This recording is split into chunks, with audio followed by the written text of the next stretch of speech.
schools for 15 years. I love it. It's flexible. I was a single mom with 4 kids, and I needed the flexibility and the hours. So being able to work a split shift was awesome. Making sure that you make contact with each kid every day, it changes them, changes me. Columbus City Schools brought a lot to my life. I believe I'm a family. We're a family. I really enjoy what I do. And it's not just about the kids. You have teachers, you have employees, and they all contribute to what we do best here, and that's educate. Actually taught me how to drive, taught me directions, north side, east side, west side. I didn't know where I was going when I first started. Now I know everywhere, the whole Columbus. Tuition reimbursement, I was able to go to school. Come join us. Apply now at ccsjobs.org.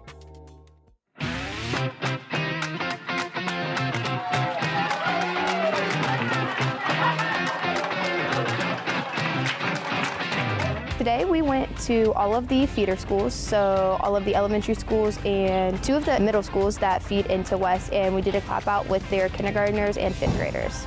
The walk was really fun. My favorite part was seeing all the little kids and seeing how happy they were and knowing that they're going to be here one day with us. Showing students that they can graduate one day as long as you stay on track with everything that you need to and you just stay focused on the stuff that you want, then you can really do it. With such an exciting event today, it's so great to see our kids that we haven't seen since they were in elementary school. I was lucky enough to be their teacher for 2nd and 3rd grade, so it was really special to see this group come through. Just great opportunity to celebrate, and it's important because it builds the connection. And I think that's something we really need on the West Side, is to build a connection between our elementary, middle school, and high school students. We always talk to the kids about what happens after elementary school, but an event like today shows them where they can be in the next few years. I think it just shows them how all of their hard work can pay off as well in the future.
My name is Lolita Vaughn, and I am a special ed instructional assistant for Columbus City Schools. I have been employed with the district for 11 plus years now.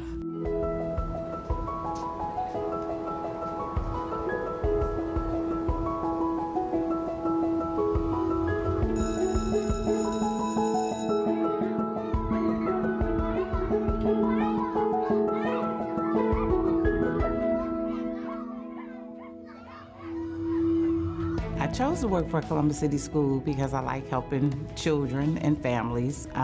Coming from a background of being a home child care provider for 12 years, it just fit. They see themselves when they look at me. Most of our students, are African American, and there's not a lot of males in education. Me being in that role, pre-K teacher, being one of the first teachers that they see, I know I affect change. They see it, they see a positive role model, they see a positive male, positive figure in their life. This past graduation class was my first class of 6th graders.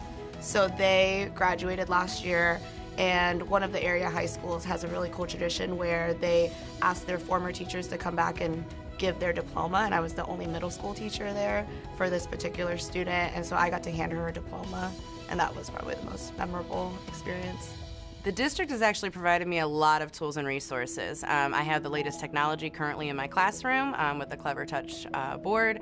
I also have the ability to get my master's degree through Columbus City Schools and take additional classes for my coursework for absolutely free and incorporate it into my teacher schedule. I chose to work in the district because I grew up in an inner city school, and I met a school nurse that was a nurse of color, and I wanted to be in a school district that had more students that were minority so they could see that they could succeed in whatever field they chose to be in. They have continuous trainings and workshops that we can do at our pace online through Public School Works. They also have a no-cost out-of-pocket college tuition that we can go to school to obtain our degree. Everybody is cheering for everybody. Everybody is rooting for everybody. Everybody has one goal, and that's to educate our students. Everything focuses around our students, and that's the biggest thing. That's why I'm in Columbus. That's why I wouldn't leave Columbus. There's a lot of room for growth. You're going to continue to learn. You're going to meet so many people. You're going to connect with people. If you desire to be an administrator, you can go that route. If you desire to be in a TOSA position, a teacher on special assignment,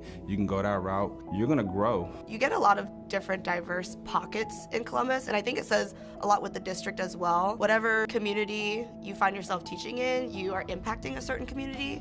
I find myself in the east side impacting a certain, and I know friends in the north and the west side that are doing different work with different populations of students that it's really rewarding. If you love working with students and family from all walks of life, then come join our team.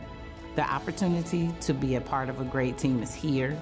I cannot say enough about friendships that I have made with so many amazing people. My family has grown and I love it. I can't wait to meet you and welcome to our team.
welcome to this week's highlights from across the district. It's homecoming season in CCS, and the excitement is in the air. This special time of year brings our school communities together to celebrate spirit, pride, and tradition. From lively parades and spirited pep rallies to action-packed football games and engaging alumni events, there's something for everyone to enjoy. Join us as we honor our past, celebrate our present, and inspire our future. On October 4th, I had the pleasure of visiting West High School and Fort Hays Career Center to celebrate our students' incredible achievements. I am proud of the staff and students at West High School who have made significant strides in closing achievement gaps and improving graduation rates, ensuring that our students are on track to graduate. I want to thank our matriculation teams and the career and technical education staff for their hard work and dedication. At Fort Hays Career Center, I am CCS proud of the remarkable efforts of our CTE students and staff who earned an impressive 4.5 out of 5 stars on the Ohio State Report Card. These achievements are a prime example of how we can inspire our students to dream big and achieve more. I am pleased to announce the successful partnership between Columbus City Schools and Habitat for Humanity Mid-Ohio that will support our construction trade students at Fort Hays Career Center. On October 9th, Fort Hays Career Center, Habitat for Humanity Mid-Ohio, and the City of Columbus came together to unveil this collaboration. Students will now have the opportunity to participate in new affordable housing construction efforts in Columbus neighborhoods, including a project located near the Fort Hays campus. This partnership provides our students with invaluable hands-on experience while contributing positively to their community. We look forward to seeing this initiative's impact on our students and our community. On October 11th, Columbus City Schools proudly celebrated the 2024 International Day of the Girl at COSI. Young ladies from Columbus City Preparatory School for Girls and Ridgeview Middle School participated in this year's Girls Will Summit, event and empowering experience designed for girls in grades 6 through 8. Hosted by Aaron Pink, the event featured guest Columbus City Council member Lourdes Barosa de Padilla and inspiring workshops led by presenters from Spelman College. This special day encouraged our students to dream big and embrace their strengths and know that their future has no limits. We are proud to support our young leaders as they continue to grow and make an impact. Save the date. Join us on Saturday, October 19th from 10 to 2 for the 50th anniversary open house of the Spruce Run Nature Center. This milestone celebration will feature a variety of fun fall activities, including creeking, exploring wetlands, and visiting the garden. Everyone is welcome to enjoy this free event and discover the wonders of nature right here in our community. Don't miss this opportunity to celebrate 50 years of inspiring curiosity and wonder at the Spruce Run Nature Center. These have been your highlights from around the district for October 15th. Thank you so much for joining us.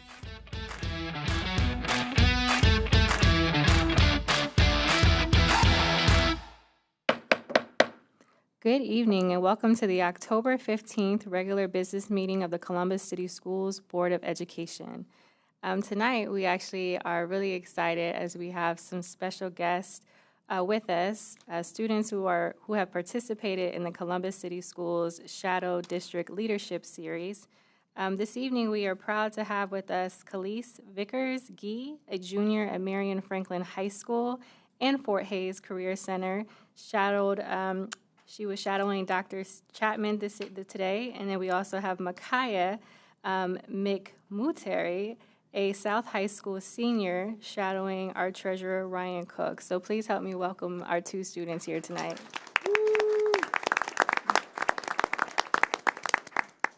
And with that being said, Ms. Micaiah, can you please call the roll?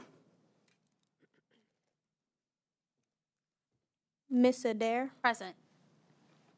Mr. Coe, Here. Ms. Ingalls, Present. Vice President Dr. Pierce, Present. and President Vera. Here. I have a quorum. She's hired. There we go. I love that. I knew I was in trouble. There you go. All right, thank you so much. Will you please join me in standing for the Pledge of Allegiance?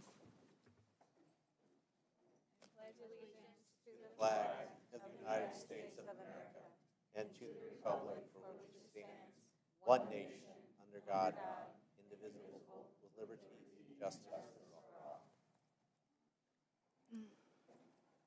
All right, so colleagues, this evening we do have a few guests here for public comment.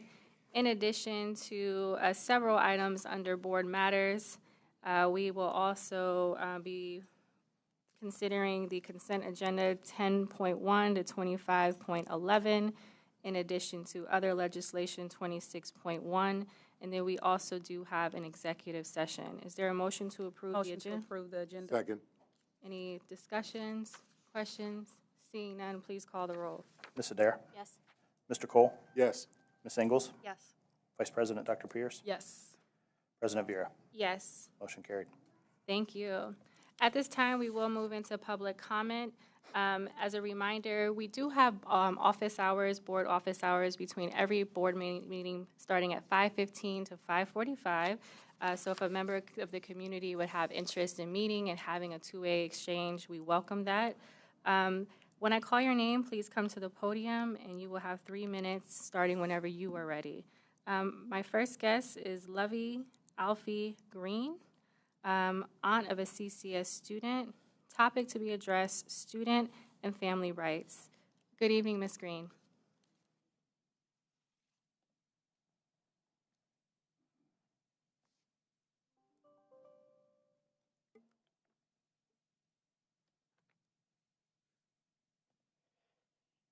Hello, everyone. My name is Lovey Alfie Green, and I'm here to speak as an individual and an advocate for my nephew.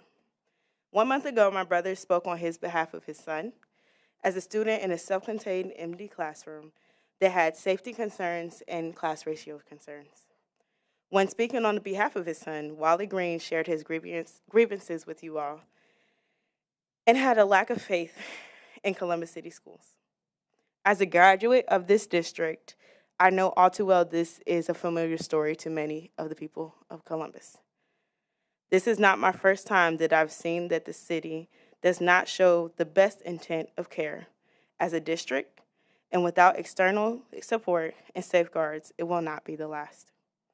I first want to say thank you to all the individuals of the community that speak up and advocate for the children of Columbus City Schools. I would like to use this platform, with your permission, to make a request to the board members, CCS administration, family of students, active or retired teachers, community members and stakeholders, and any other person that feels the weight that our children are going through today, to simply do right by our students. To the Columbus Board of Education, I request transparent and objective information that focuses on the deficits of our students and what they need. In this state of urgency, due to the mistreatment of students in special education classes, exceptional children, and children of general education, I want us to provide equitable resources that go beyond packets, such as simply their rights. To the families of students, whether you are a direct relative or a family friend, please use platforms like this to advocate for our children, to speak on your stories, and to show what we are really going through as a district.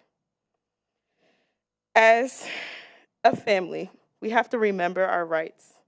As family members and parents, aunties, uncles, and remember to tell the people in positions that we do have rights and they deserve to be respected. For community members and stakeholders, please wrap your hands around our children and show them that you care and that you have an intention to support the district as they are trying to move forward. To the students of Columbus City Schools, your voice matters. Also use this platform because you are the ones that are at the forefront of what's going on in education today. Lastly, I would like to make a statement to the staff of Columbus City Schools, especially those who are serving exceptional students. From the support staff to related services, to volunteers, teachers, and administration, I want to say thank you for serving and being in solidarity to our students. May I continue? Yes, go ahead. Thank you. To servicing our students and standing in solidarity with them. Please continue to run this amazing race, hide the troubles that go outside in the world, and fight for our students every day.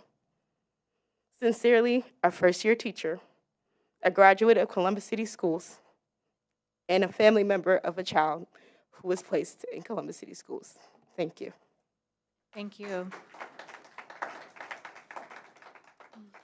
Thank you, Ms. Green. Now we will hear from Molly Wood, CCS teacher. Topic to be addressed, special education concerns. Good evening, Ms. Woods. Good evening, Board of Education, Dr. Chapman, and administration. Whole child focused, equitable opportunities for all students, strong learning communities in every region, authentic engagement. These are the priorities that CCS has identified most important in the education of our students. However, the reality is that these classrooms are not equitable for all. In fact, the students that need the most are getting the least. Within the last couple of weeks, the district has involuntarily transferred more teachers into new positions, most of them being SLCs. However, like we have seen with the last few rounds of transfers, rather than solving problems, we have created more. Many of these teachers have quit and or revoked parts of their license to avoid being placed back into special education classrooms. I have yet to see a posting for SLC intervention specialists on our website. How do we expect to get more teachers with no job postings? The staff in SLCs across the district are unwell. In fact, when speaking with teachers, they state that it's getting worse. Disheartening, hopeless. The district does not care. Help is not coming. They're setting us up for failure. Gaslighting, no support. I don't think I can do this anymore. I don't want to be a teacher anymore. I'm ready to resign. These are the things that are being said across the district from educators that have been dedicated to servicing these students with the most severe needs. It takes a special person to work with these students who require intensive support and interventions. Mental health matters. Think about it. If the teachers are unwell and struggling, the students are unwell and struggling. Our students deserve better. They deserve to have a free and appropriate education that is safe, functional, and supports all of their complex needs. Our parents deserve better. They deserve full transparency with the district about the severity of these classrooms and the whole picture in their child's learning environment. Our teachers deserve better. They deserve to have the support they need to maintain a safe and engaging learning environment. I will continue to speak out and advocate for our students, for our parents, and for our staff. See you on November 6th. Thank you. Thank you, Ms. Wood. Next, we will hear from Philip Baltzer, CCS teacher. Topic to be addressed, Unified Arts Department. Good evening, sir. Good evening, members of the board. My name is Philip Baltzer. I'm the music educator at Duxbury Arts Impact Elementary School, and this is my 5th year teaching. People often say that teaching gets easier each year, and while in some ways that's been true, in many others it's not. Each year, the Unified Arts Department is increasingly overlooked, underappreciated, and understaffed. For my first 3.5 years here, we had a dedicated Unified Arts Director, Dr. Betty Hill. But after she retired in January 2024, the position was merged under Dr. Brian Morton, who is also the Director of Curriculum and Instruction for the district. While Dr. Morton is a kind and capable, responsive person, it is unrealistic to expect one individual to oversee district curriculum and manage the entirety of the Unified Arts Department, which includes visual art, vocal and instrumental music, drama, dance, health, and physical education. We have approximately 380 Unified Arts teachers who deserve leadership and support. Right now, many responsibilities of the former director have fallen to a teacher on special assignment, who is doing their best but is being asked to fulfill administrative duties. This lack of leadership has led to numerous oversights. At our school alone, district buses haven't shown up for field trips planned by Unified Arts. My colleagues have repeatedly been left out of critical district-wide Unified Arts emails. Elementary dance and drama teachers have been asked to create their own assessments or use general education writing assessments that do not have anything to do with dance or drama standards for their highly qualified student data. And just today, many of us were notified by the TOSA, not the director, that Unified Arts teachers must complete 22 hours of state-mandated science of reading training by May 1st. This communication came 4 months late, leaving only 6 months to complete what could have been started or completed over the summer. These are just a few examples of how the absence of an administrator negatively affects UA teachers, and most importantly, the students that we serve. It's not the fault of Dr. Morin, who's doing a great job. It's not the fault of the TOSA. The fault lies with the district for not prioritizing a department with nearly 400 teachers by giving us the leadership that we need. With so many administrative positions in this district, it's baffling that the Unified Arts is left without one of its own. As a Columbus citizen, I cautiously voted yes for the last levy, hopeful that it would make things better for students and staff. Instead, things seem to be getting worse for the Unified Arts Department. Ultimately, it's the students who suffer most when their teachers are unsupported. The arts aren't extracurriculars and they aren't specials. They are classes essential to developing well-rounded, creative, and resilient young people. Our students deserve better, and so do we. I urge the board to prioritize the Unified Arts Department by appointing a dedicated administrator to provide the leadership we need to thrive. Thank you. Thank you. Next, we will hear from Joseph Self. He is a parent, and the topic to be addressed is safety. Good evening, Mr. Self. Good evening, board members and Dr. Chapman. I am a parent with the Columbus City Schools, and I wanted to address some safety concerns. This is a year and a half with Columbus City Schools. From September 19th, starting on September 19th, my daughter's arm was fractured by a child at CCS. Spoke with the principal, said she was going to conduct an investigation. Calls me back and says that she conducted an investigation but no findings. I do want the board to understand that I understand that kids will be kids and things will happen. So that really just is big a part for me for the safety. 2 days later after this incident, the same boy was bullying my daughter that was heard by the principal. We addressed that situation, kind of left it be.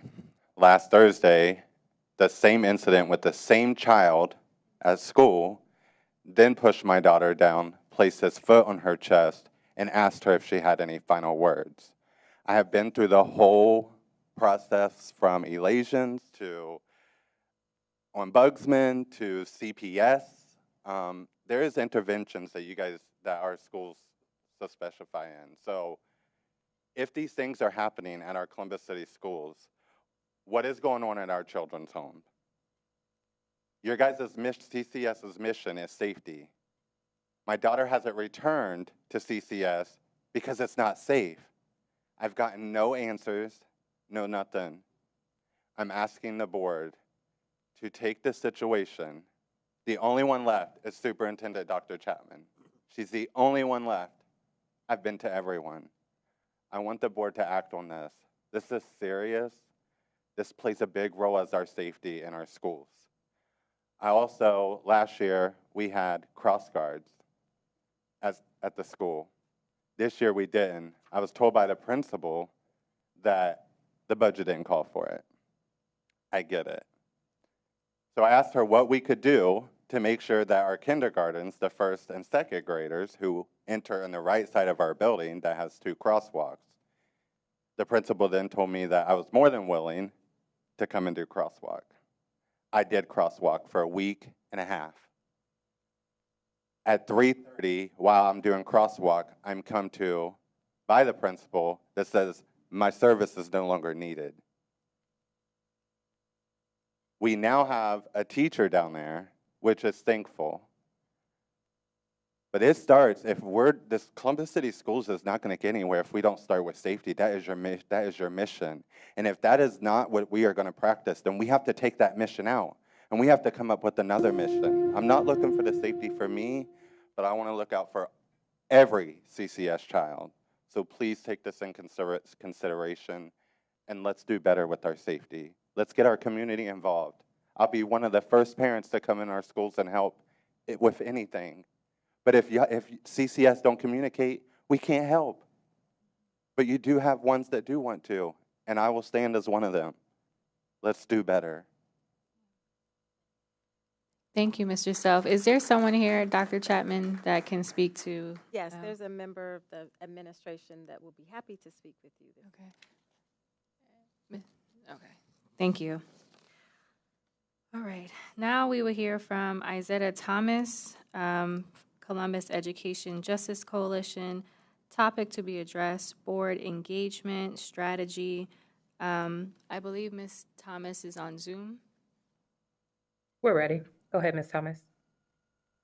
Good evening, Superintendent Dr. Chapman, Christina Vera, our board president, and our other board members. Board members, over the past few weeks, there have been a number of people grabbing the mic to throw in their 2 cents about our schools. These people, with a little name recognition and money, have been silent and distanced from Columbus City Schools for years. So I speak up now.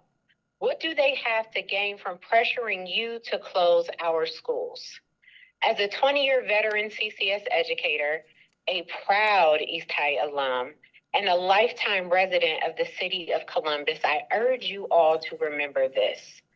The power for change and transformation in Columbus City Schools lies in the people, specifically the people closest to the classroom. A former mayor who withdrew from the city of Columbus to move to Blacklick and lobbies for developers should not be the voice of school transformation in our schools.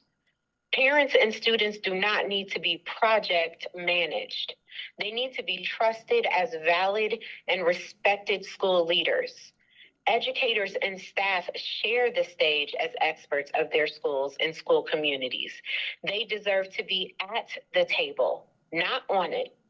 As you deliver your plans tonight for the true community engagement that the people want in pressing pause on school closures, please remember your North Star, the students who asked you to listen to their dreams, the parents who offered and are working on solutions in their schools, the educators and staff who day in and day out choose CCS and have laid the foundation for academic and emotional growth in our schools, and the aunties, uncles, nanas, and neighbors who look to our schools as the hearts of their communities.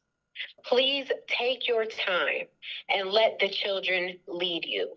Businesses have no business making decisions for our schools. Thank you. Thank you, Ms. Thomas. All right, colleagues, that does conclude our public comment. We will move into board matters, which is item 4.1, board monitoring goals, strengthening our reading proficiency. So good evening, Dr. Chapman. Good evening, President Vera, members of the board, and community. It is a pleasure to be here with you this evening to provide a monitoring report on our early literacy goal. You'll see throughout the report, we'll be sharing data on our progress. Certainly, it is important to begin this presentation by acknowledging and naming that we could not do this work without the amazing educators, our teachers, our support staff, our school leaders who have been truly transforming their instructional practices in the early literacy space. And for over 4 years, again, the staff in over 75 elementary schools across the district have had a passionate focus on the science of reading, and we are here to tell you that it is working. So we're looking forward to this presentation this evening, And I have Khalees Vickers-G, who will be with me this evening, helping me with my presentation and helping us navigate, and Dr. Brown will be certainly sharing some data with us this evening. We are proud of the significant growth our scholars are making and are excited to share an update on early literacy achievement, our theory of action to improve the reading outcomes of all learners, and the next steps we'll take to ensure that these increases continue. Tonight's monitoring report will focus on the growth we have made on the Ohio State test in reading for third grade students. During this presentation, we are going to provide you with an update on our progress over time. We'll also share new baseline literacy data. Lastly, we will highlight our next steps to further increase literacy achievement, with a comprehensive strategy focused on Tier 1, Tier 2, and Tier 3 instruction aligned to the science of reading.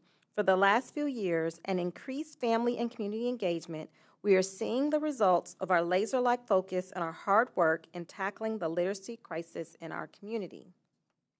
We can securely and proudly say our literacy instruction is supported by current research, and our resources and professional development are strongly aligned to the science of reading at every tier of instruction. What the research says.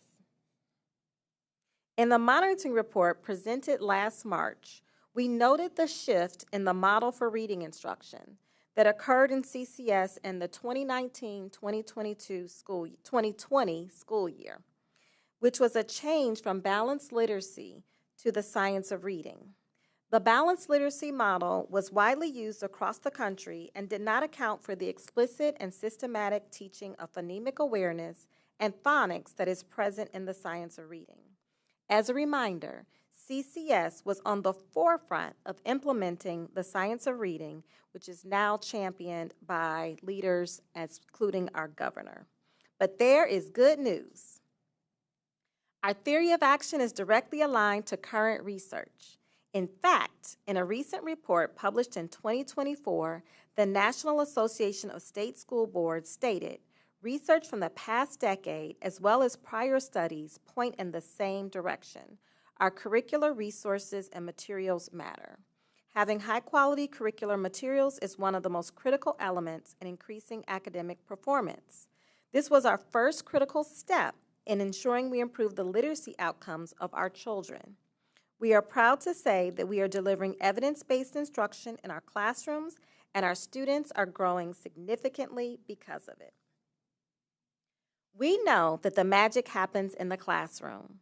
With investment of over $10 million over the last 4 years in high-quality curricular resources, we have made targeted efforts to ensure the use of district-adopted curriculum in every classroom every day. The continual monitoring of student mastery, coupled with the consistent use of evidence-based curriculum and providing opportunities for intervention and enrichment, has positioned our students with the essential literacy skills they need in school and beyond. Our teachers are the most valuable resource we have to move our students to higher levels of achievement. This is why we did not stop at simply ensuring a high-quality curriculum. Instead, we also invested $10 million over the last 4 years in our teachers' growth and development, and then directly connected their learning to the curricular resources that they use to teach every day. While our first responsibility is to ensure high-quality instruction occurs in every school every day, we also know our children have 3 areas of support: school, family, and community. In order to improve reading outcomes, we must also work together to provide a connected system of support. It truly takes a village to impact this national literacy crisis, and we are well on our way. We have invested over $8 million over the last 4 years in family and community supports to truly build a culture of literacy in our district. We are proud to be at the forefront of this much-needed holistic shift. I will now ask Dr. Brown to review the data that shows our students' improvements in third grade reading. Thank you, Dr. Chapman. Good evening. Happy to report that we have an ongoing trend of continuous improvement We had a low point in the 1920 year, and we have moved upward every year since, and with a substantial gain this year of 6.2 percentage points. We exceeded our district goal this year and have made quite a lot of gain. I'm also very happy to report that those gains were broadly shared across student groups. If you look at this in particular, I'm really pleased to be able to say that students who receive services, our English language learners, for example, actually exceeded our district goal. Students who receive special education services made 4 percentage points of gain. And our students who are homeless also made significant gains, 6.3 percentage points of gain. I think under any circumstances, we would celebrate those gains and celebrate our students and teachers who accomplished so much learning in that process, and all those who supported them to do so. These efforts show up on the report card. We had 31 buildings that achieved a 3-star rating or above, in part due to this focus on early literacy and improving literacy, because of course that cascades into mathematics and other subjects as well. Additionally, that focus, that laser-like focus that we've had on acceleration of growth is showing as well, with 59 of our elementary schools meeting or exceeding growth expectations on the OST and the progress component of the report card.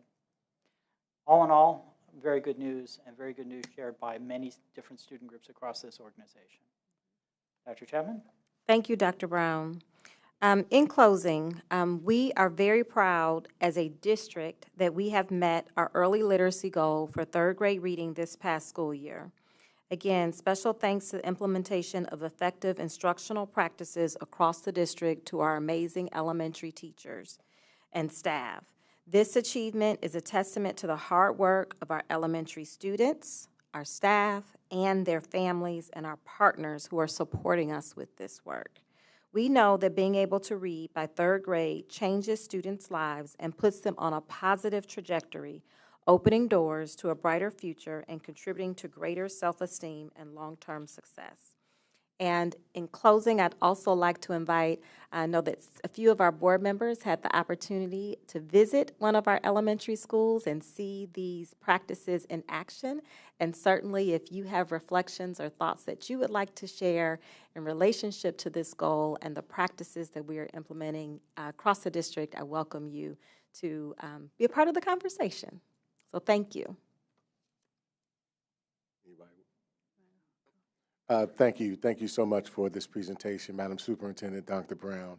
I'm excited, and I don't typically stutter.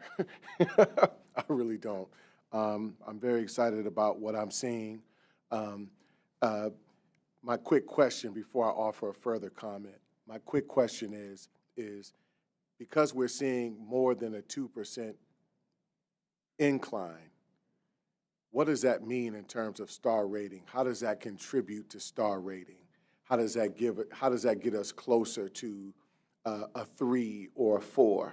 Because we're actually doubling the percentage growth required. They're looking at, we were at one point saying that the possibility of us doing a 2% growth increase was difficult, but now we're seeing double that amount. What does this mean for our star rating? How does this contribute?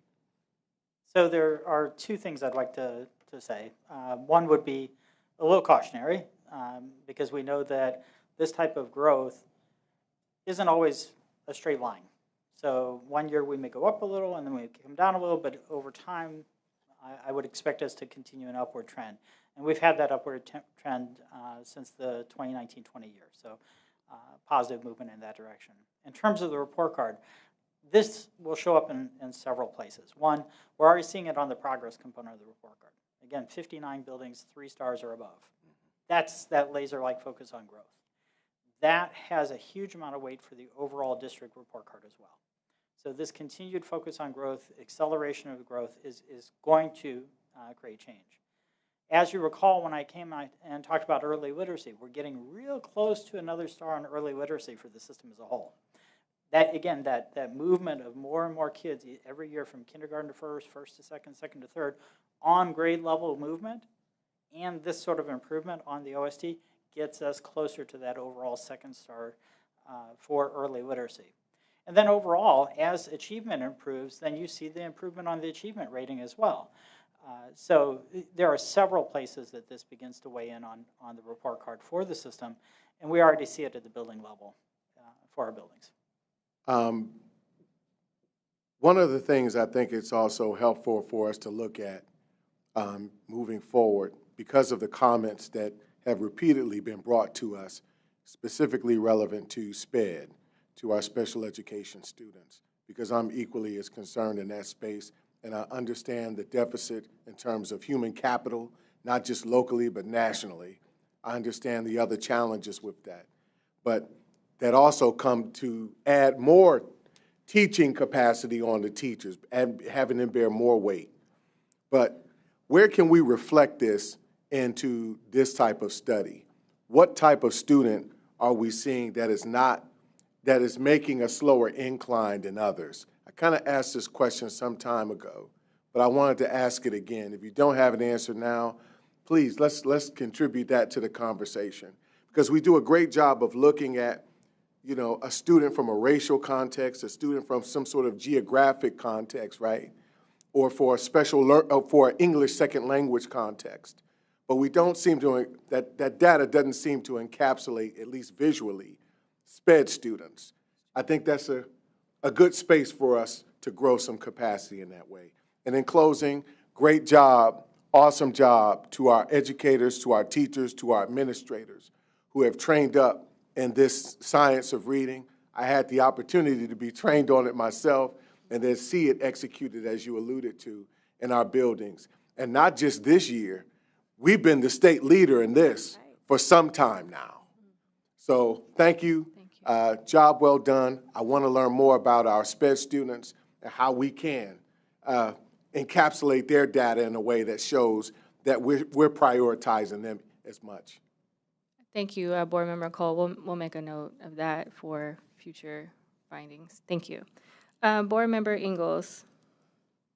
I just want to say thank you to the community out at Cedarwood Elementary who welcomed myself and Board Member Cole this past week to come and visit and see some of this literacy work in practice.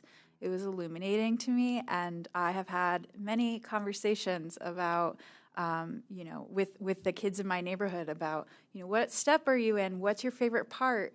Watching them actually rotate through the classroom and see the practice in action is very, it's great. And so thank you for allowing us to do that. It was interesting to see how much of it is computer-based versus writing-based. And so my understanding is that we tend to go computer-based after the 3rd grade. And so that would be something that I would be interested as a board member in really understanding what effect that may have on our literacy rates, what effect that may have on our students' learning when we make that switch and really do focus on more of a computer-based learning style than a pen-to-paper style. But the team out at Cedarwood and with all of our literacy team, thank you so much, because you answered so many of my questions, and it was a great exposure. Thank you, Board Member Ingalls. Board Member Adair. Yes, thank you. I didn't have an opportunity to go this time, but I have seen the science of reading in action. You know, I had the privilege of walking around the superintendent and the governor when he visited, and again, we are a state leader in this, and kudos to the entire team. I do have a couple of questions. Can we put the graph back up with the trend, please? You mentioned that, you know, we started the science of reading in 2019, 2020, when that was our low point, and you see that we've progressed, as you've noted. I'm wondering in the 2021 to 2022 school year, where we saw almost a 10-point increase, what is that because, or why was that? I'm not going to answer the question. I'll have you answer it. Why was that? What caused that 10% increase that school year? Return to in-person instruction. Okay. And we then saw additional increase, a smaller increase in the next school year. And then now we've got 6.2. I'm wondering if it's, as our teachers are being trained and implementing, if it's really just also part of the cycle of the curriculum being implemented, and at what stage are we currently in, and do we expect to see, as we kind of really now get it, additional jumps like that? So one quick point, and then I can see the superintendent wants to speak. When we're looking at implementation of new things, one should expect 3 to 4 years before you see benefit, just across the board in terms of implementation. So yes, I think your summary resonates with me in terms of what I would expect if I were looking at a large-scale curriculum implementation. I'd also like to add that this work is cumulative over time. And so we want to make sure that our students as early as pre-K are coming in stronger academically, and we're setting a stronger foundation for them so that each year that our students are in school, they do not have to play catch up, and our teachers do not have to provide more intervention. They can provide more acceleration and enrichment. So with each year that our students are with us, and our data shows this, the earlier intervention is key. But when our students are with us beginning as early as pre-K, they're getting stronger and stronger academically. They have access to the full complement of our resources and the instructional resources that we're sharing. And so we want to close those gaps as early as possible. So the longer our students are with us, or the earlier they start with us, this is a plug for making sure that we encourage all of our families to sign up for pre-K programming. But this is an opportunity for us to do more enrichment as well as intervention. And so the stronger each cohort is each year, it significantly increases their opportunity to be to perform well in the third grade assessment. And I know as a former third grade teacher myself, right, when students are coming to you in third grade and they may be reading below grade level in kindergarten and first grade, it takes more to catch them up. And we want to make sure that we're providing them with that strong foundation so they have those foundational skills, so they are learning how to read in kindergarten, in first grade, and second grade. By the time they get to third grade, when you look at some of those questions on the third grade assessment, they are lengthy. They are quite lengthy. And so if a student doesn't have those foundational skills and they're still sounding out words, it makes it very challenging for them to be able to comprehend and put it all together and read a passage that's 2 or 3 pages long and then answer questions that are really require critical thinking skills. So again, it's a cumulative process. We want to make sure that we're providing our students with earlier intervention is key, and then we want to make sure that they have those foundational skills that they need to be successful to unlock the code to reading. So saying all of that and seeing that we are now at 40.7, which is above the benchmark we have set for the 2025-2026 school year, do we feel like these are the right benchmarks at this point?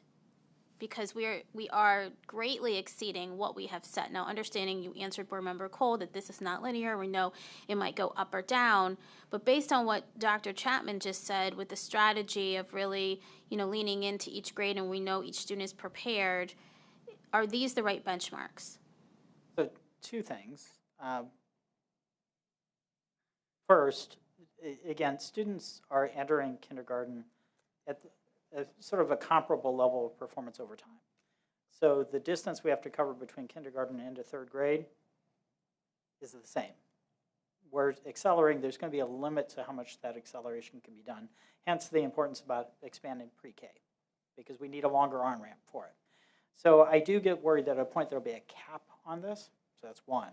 Second, yes, there's this up and down, and I think you'll get the same answer from me that you got for graduation, which is get a couple years behind us. If it's clear that we're way above, then we should revisit, but I think it's far too early to do it right now. One question about the investments that we are making in this space. You've highlighted that we've invested $10 million in evidence-based curriculum as well as the LETRS training. I'm wondering if that investment also includes our literacy coaches and what we are doing and how they are kind of playing a role in this, especially at maybe some of the schools that are not yet meeting the STAR standard? So that's a great question. There were significant investments that we made over the last couple of years to ensure that we had the right high-quality instructional resources in all of our buildings. That was a huge investment. We've delivered on that promise, which for me has always been an equity issue. We want to make sure that every student in every school has access to high-quality resources. It shouldn't be, left to individual teachers to try to figure that out on their own every day that they come to work. We want to make sure that they have the tools and resources to ensure that their students have access to high-quality resources that will prepare them for the third grade. In addition to that, as a part of this investment, we talk about our curricular resources, but we also spend a lot of time talking about the investments we've invested in our people. This has been a human capital strategy where we have been very intentional about providing our educators with the resources and tools that they need to teach reading to anyone. Right?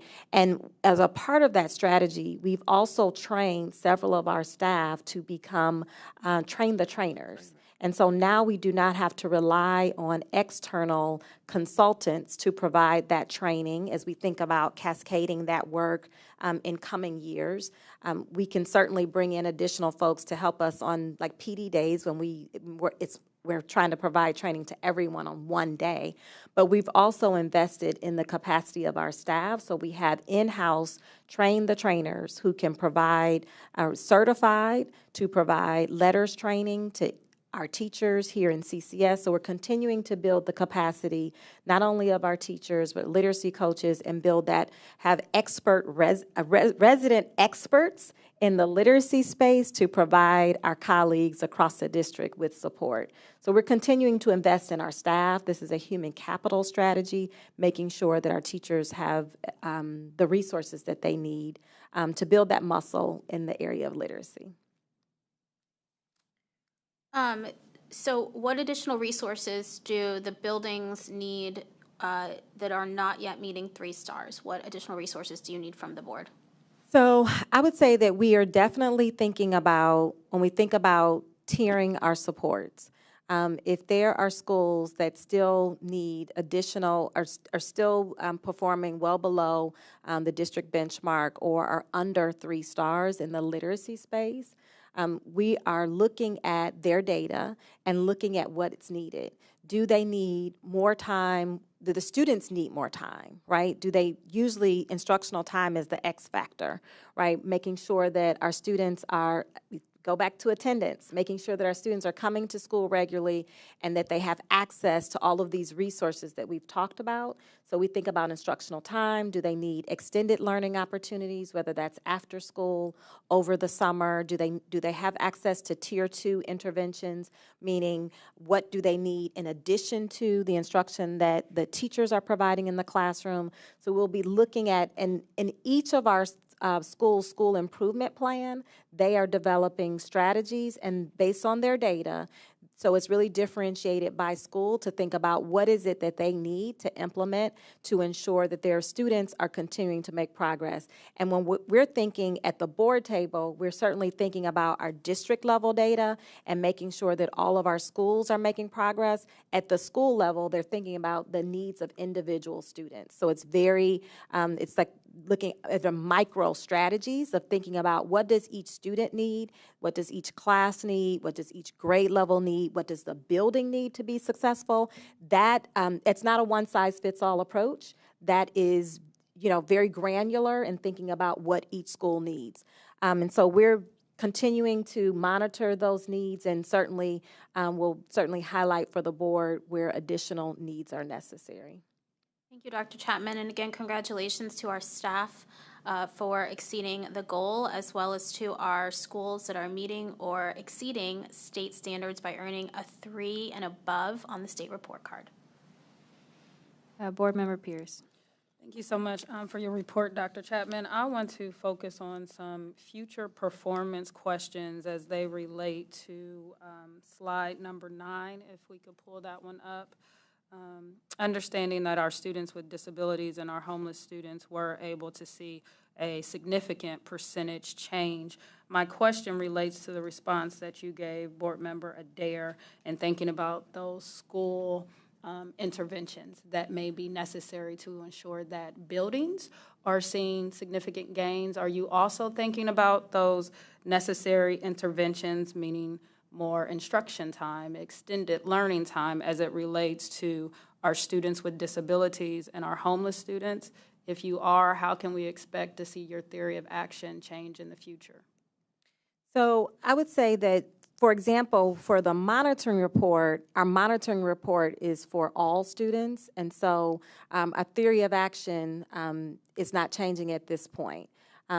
When we provide our monitoring report and the data is trending in the right direction, we're showing an increase, growth is happening, we do not provide a corrective action plan, and we do not shift our theory of action. And so what we have been saying and what our teachers have been telling us day in and day out is that as a district, we need to commit to a set of strategies and we need to stay focused and stay consistent. Many times we start a strategy and then we abandon it. And then we have to start all over again. We lose instructional time, we lose professional development time, and then we just start all over again. It's like throwing the baby out with the bathwater. And so our educators have said to us over and over again in our school visits, in team meetings, and shared feedback with our principals that they're excited about the opportunity to dig in, learn deeply, reflect on their practices, refine their craft as educators, and apply these strategies, and they want to stay the course. The data is suggesting that we stay the course. And so we'll continue to monitor these strategies. We'll continue to collaborate with our staff and get feedback from them at every point on professional development days as we're crafting our building improvement plans through the building improvement process about what is needed to provide support. But when we look at our data, our early literacy data, even when we look at the data by subgroup, we'll see that every subgroup is making progress. Steady progress, we're closing those gaps and building those stronger foundational skills, those early literacy skills and phonemic awareness and fluency. We have additional data that shows our students are becoming stronger as readers on all of those metrics. So we want to continue to provide them with those high-quality resources, best practices, instructional practices, so that they can continue to grow as readers in all key components of foundational literacy. So under that, if the theory of action is staying the same and we still will see these types of gains, but we know that these two particular student populations will be, and can we go to that slide again, slide number 9, in that red area, how are we, is that at target, below target, meets target? What is the red showing? The red is showing that our students with disabilities have increased their progress. No, that's the column next to it is showing the percentage increase. The percentage it's of their showing goal? that, but what I'm asking is the percentage of goal achieved. Mm-hmm. That red highlight, does that mean they are on target, below target? It's showing that the percentage of the goal that they have achieved. So our students with our disabilities, our homeless students, are making progress, but certainly we want to make sure that we want for every student, regardless of their exceptionality, to make at least 1 or more years of growth every year. And that is the goal, whether the student is in pre-K, kindergarten, first grade, or ninth grade. So we want to continue to make sure that they're making growth every year so that they can achieve their individual goals and also their school goals. Okay, so just again for clarification. So if they're at blue, it looks like they're exceeding. If they're at green, they are at the target. Mm-hmm. What does red mean?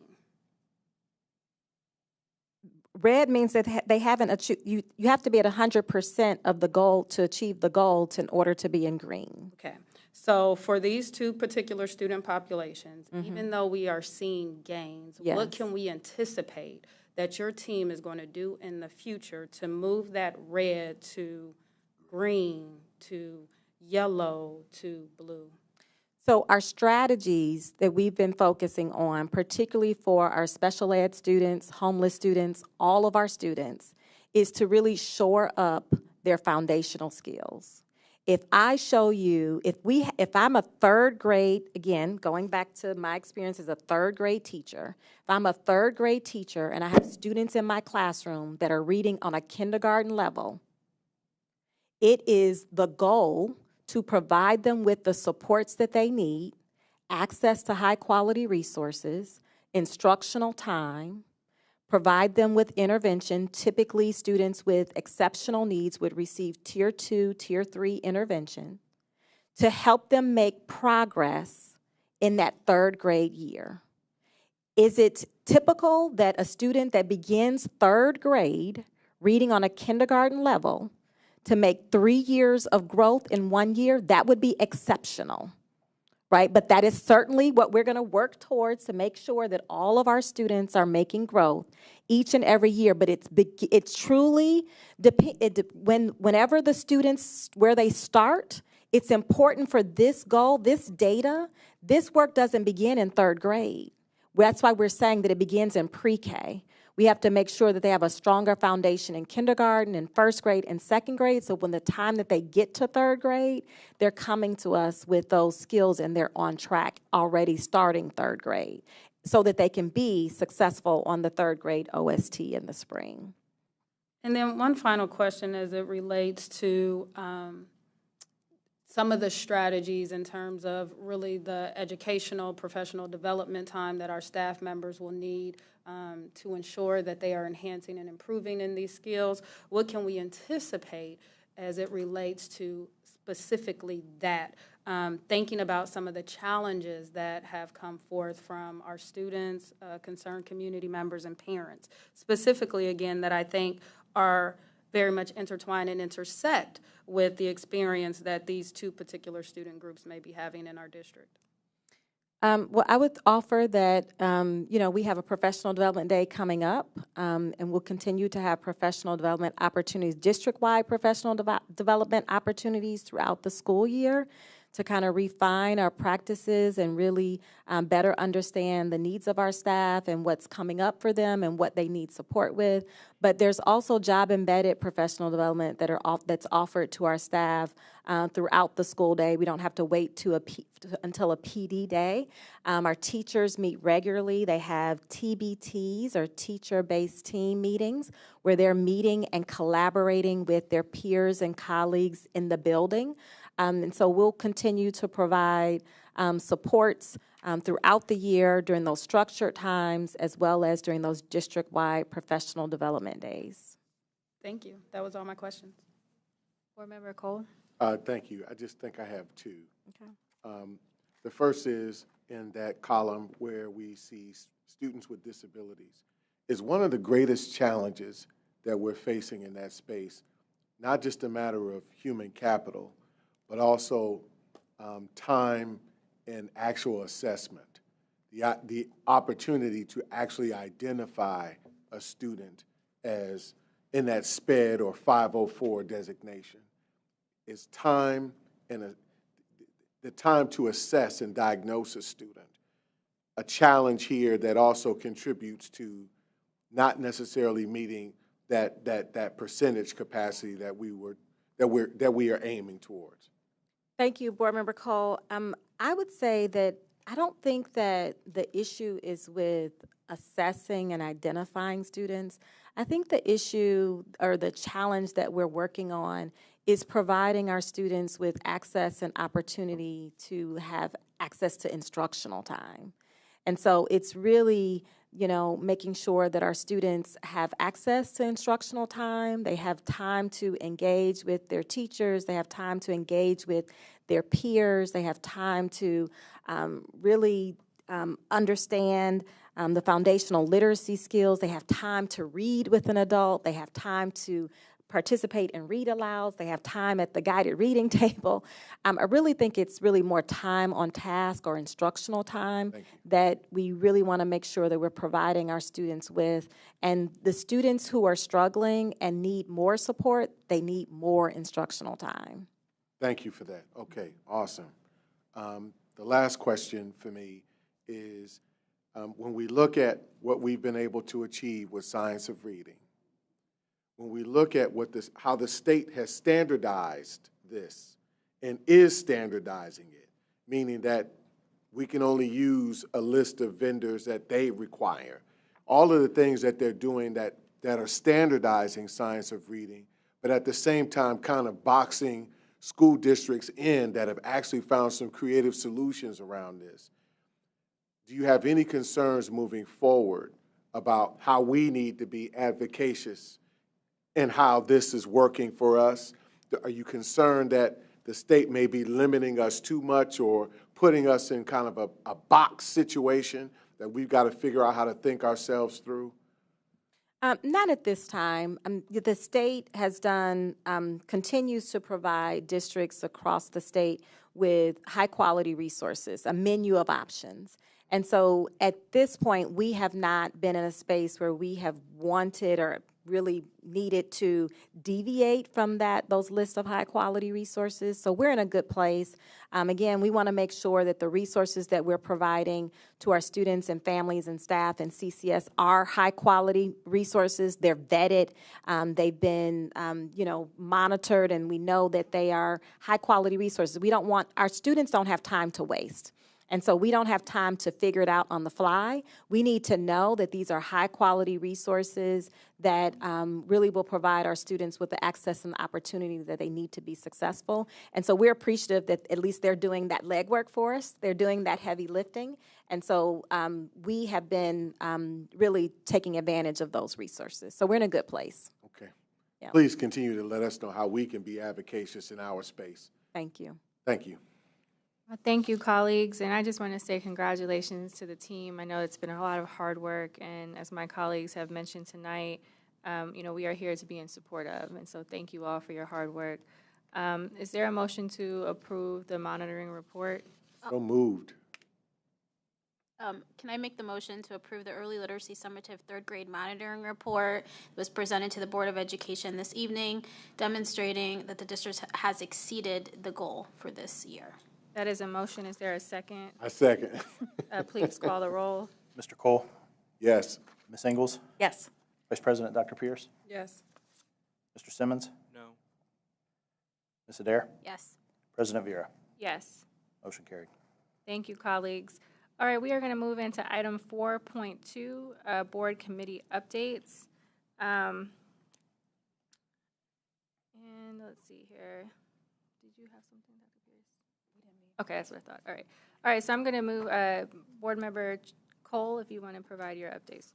Hold on, just give me a second. Okay. You always go to me. All right, I'll go ahead and move to Board Member Adair.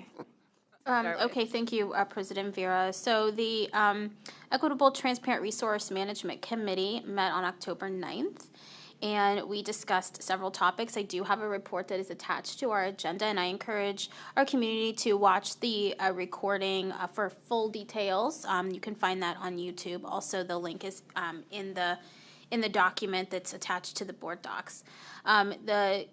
On our agenda, we discussed the Integrated Real Estate Capital and Development Plan with our COO, Mr. Woods, and reviewed 3 properties that the district at this time is recommending that we demolish structures on these properties, which are active school sites. The committee had a robust discussion about these schools as well as a few others, and went ahead and voted to recommend to this Board of Education to consider the demolition of vacant structures on these active school sites, which are at Old Wedgwood Middle School, which is at 3771 Eakin Road, Deschler Elementary School, which is at 1234 East Deschler Road, and the Franklin Annex, which is at 1390 Brighton Road. Again, these structures were considered due to their current state and are considered blights on the community. The parcels are on active school sites or being used for educational purposes such as athletics, and the committee was not considering any future use or improvements at this time. That would be in conjunction with future planning developments as well as community discussions. So the committee is requesting that the Board of Education place this on a future agenda, hopefully the next meeting, President Vera, and the administration will be providing a very detailed report to the board on these three properties with the vacant structures. The committee also heard from Treasurer Cook, who is the point on reviewing the task force recommendation that was sent into our committee to review regarding 270 East State Street and the adjacent parcels. Treasurer Cook provided an update of the work that has been done, providing a timeline on what the committee was going to be looking at over the next few months. He explained that what the committee will be asked to do is either recommend sale of the property or potential redevelopment of the property to meet district needs and potentially engage in a public-private partnership for revenue generation. Mr. Cook and team are continuing to work with the superintendent's office as well to begin to look at the realignment of how we work more efficiently and effectively as the administrative team. Looking at 270 East State Street gives us the opportunity to really consider how we work as adults in this district, and with the potential either sale or redevelopment, begin to consolidate administrative sites so that we can evaluate other sites in the future for this same question of sale or redevelopment. Mr. Cook outlined that the timeline for this project to either way this recommendation goes, it would mean that we would have to start moving staff out of the 270 East State Street no later than June.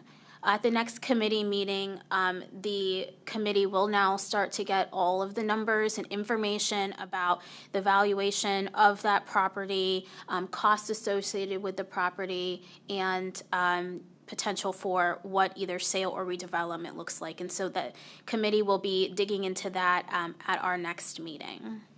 And no action was taken on that. Mr. Cook also had the opportunity to present the 5-year forecast, and the board will hear that forecast in November. And I pulled some slides from his presentation, and there was a lot of great questions from the committee, and you can read that information there. Overall, he encouraged the committee to maybe not look so much at the individual data, but considering the trends for that data, because that is really what the forecast is designed to do, and really understanding that when we start to deficit spend, which means we are spending more money than taking in, is when we really have to start considering what we do in the future.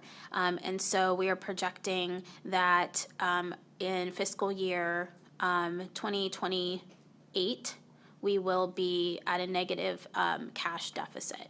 And so we will have to make decisions. And Treasurer Cook will outline those to the board in November, as well as all of the assumptions and how we are also meeting all the levy promises. So the board will hear that, but the committee had really great feedback on that presentation. And lastly, we heard from our internal auditor. He's going to come in quarterly to do a update on his dashboard and audit plan. Things look to be going well, and we look forward to continuing to monitor that and the progress that his team is making around different audits. Just to highlight, there will be a special education audit that will be outsourced, which means a specialist from the outside will come in, auditing specialists will come in and help with that, starting in his second round of planning, which begins November 25th. So that is our report, and again, we put forward that recommendation to place on the next agenda to review the demolitions of those 3 properties. Thank you. Thank you, Board Member Adair. Board Member Ingalls.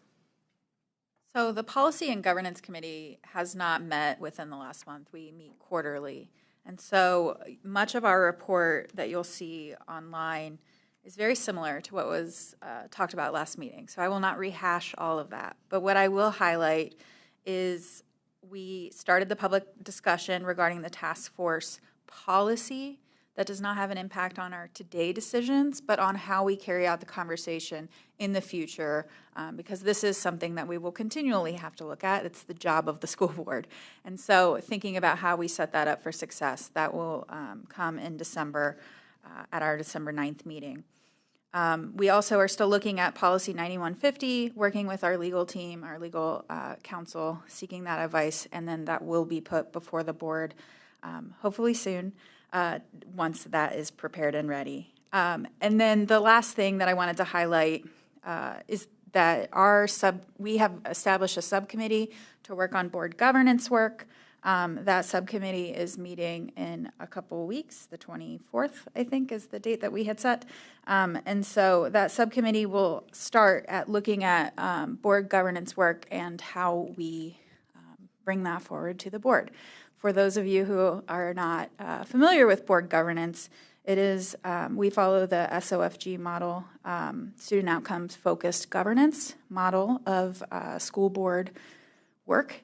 And so in doing that, it's setting intentionality to the work that we're doing as a board and making sure that we are governing ourselves, that we are doing work that is meaningful, that we are doing it in a way that is successful, and reevaluating the way that we do things as a board to make sure that we are not only making sure that we're focused and steadfast on our goals that we have set as a board, our guardrails, and then generally the work and how we conduct board meetings. So we'll be meeting to get that work kickstarted and working to bring some updates not only to the committee but to the board.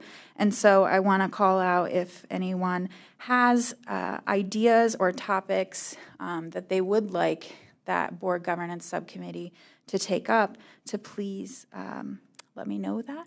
And we will go ahead and get that agenda started out. So again, not a major update, but did want to share out that the subcommittee has been formed and will be putting forward work, and I will continue to update the board as that continues. Thank you, Board Member Ingalls. Board Member Cole. Thank you, Madam President. In the Community Engagement and Advocacy Committee, we had a very rich and deep discussion around our legislative platform. And I'd love to be able to share our preamble language about the purpose, if you will, of this legislative platform, specifically for the 136th General Assembly. The purpose of the legislative platform is to publicly state the district's position on various issues facing public education.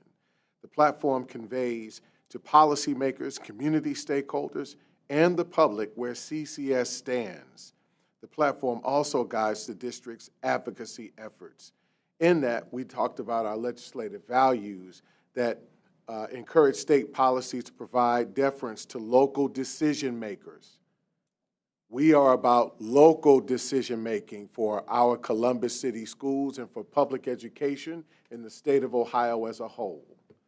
In addition to that, we seek opportunity to engage and collaborate with policymakers. We're about student diversity.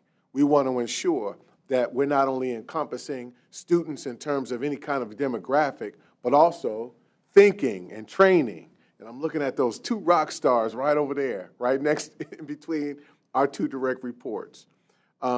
We also align, if you will, with not only our state body of the OSBA, the Ohio School Board Association, we also align with national actors as well that value the same things. So there's considerable alignment. But we have some very specific legislative priorities, and I wanted to share those 7. The first is to fully fund fair school funding. We want to ensure that fair school funding plan, Patterson, I'm looking at Dr. Roush, Patterson is adhered to and furthered on our behalf. That we strengthen our stability in state funding. Funding innovative workforce development and career readiness programs. So we will continue to advocate and support some of the best and brightest outcomes of Columbus City Schools, specifically in our space of career technical education. The third is develop a more equitable approach when requiring public school districts to transport students attending community schools and chartered non-public schools. We want to allocate funding for Grow Your Own Teacher pipeline initiatives, including teacher apprenticeship programs. We want to propose protecting the educational rights of all children and families served by the district. I appreciated the comments of the young lady that I felt very very connected to. And then, and final, expand the opportunities for children to attend publicly funded preschool.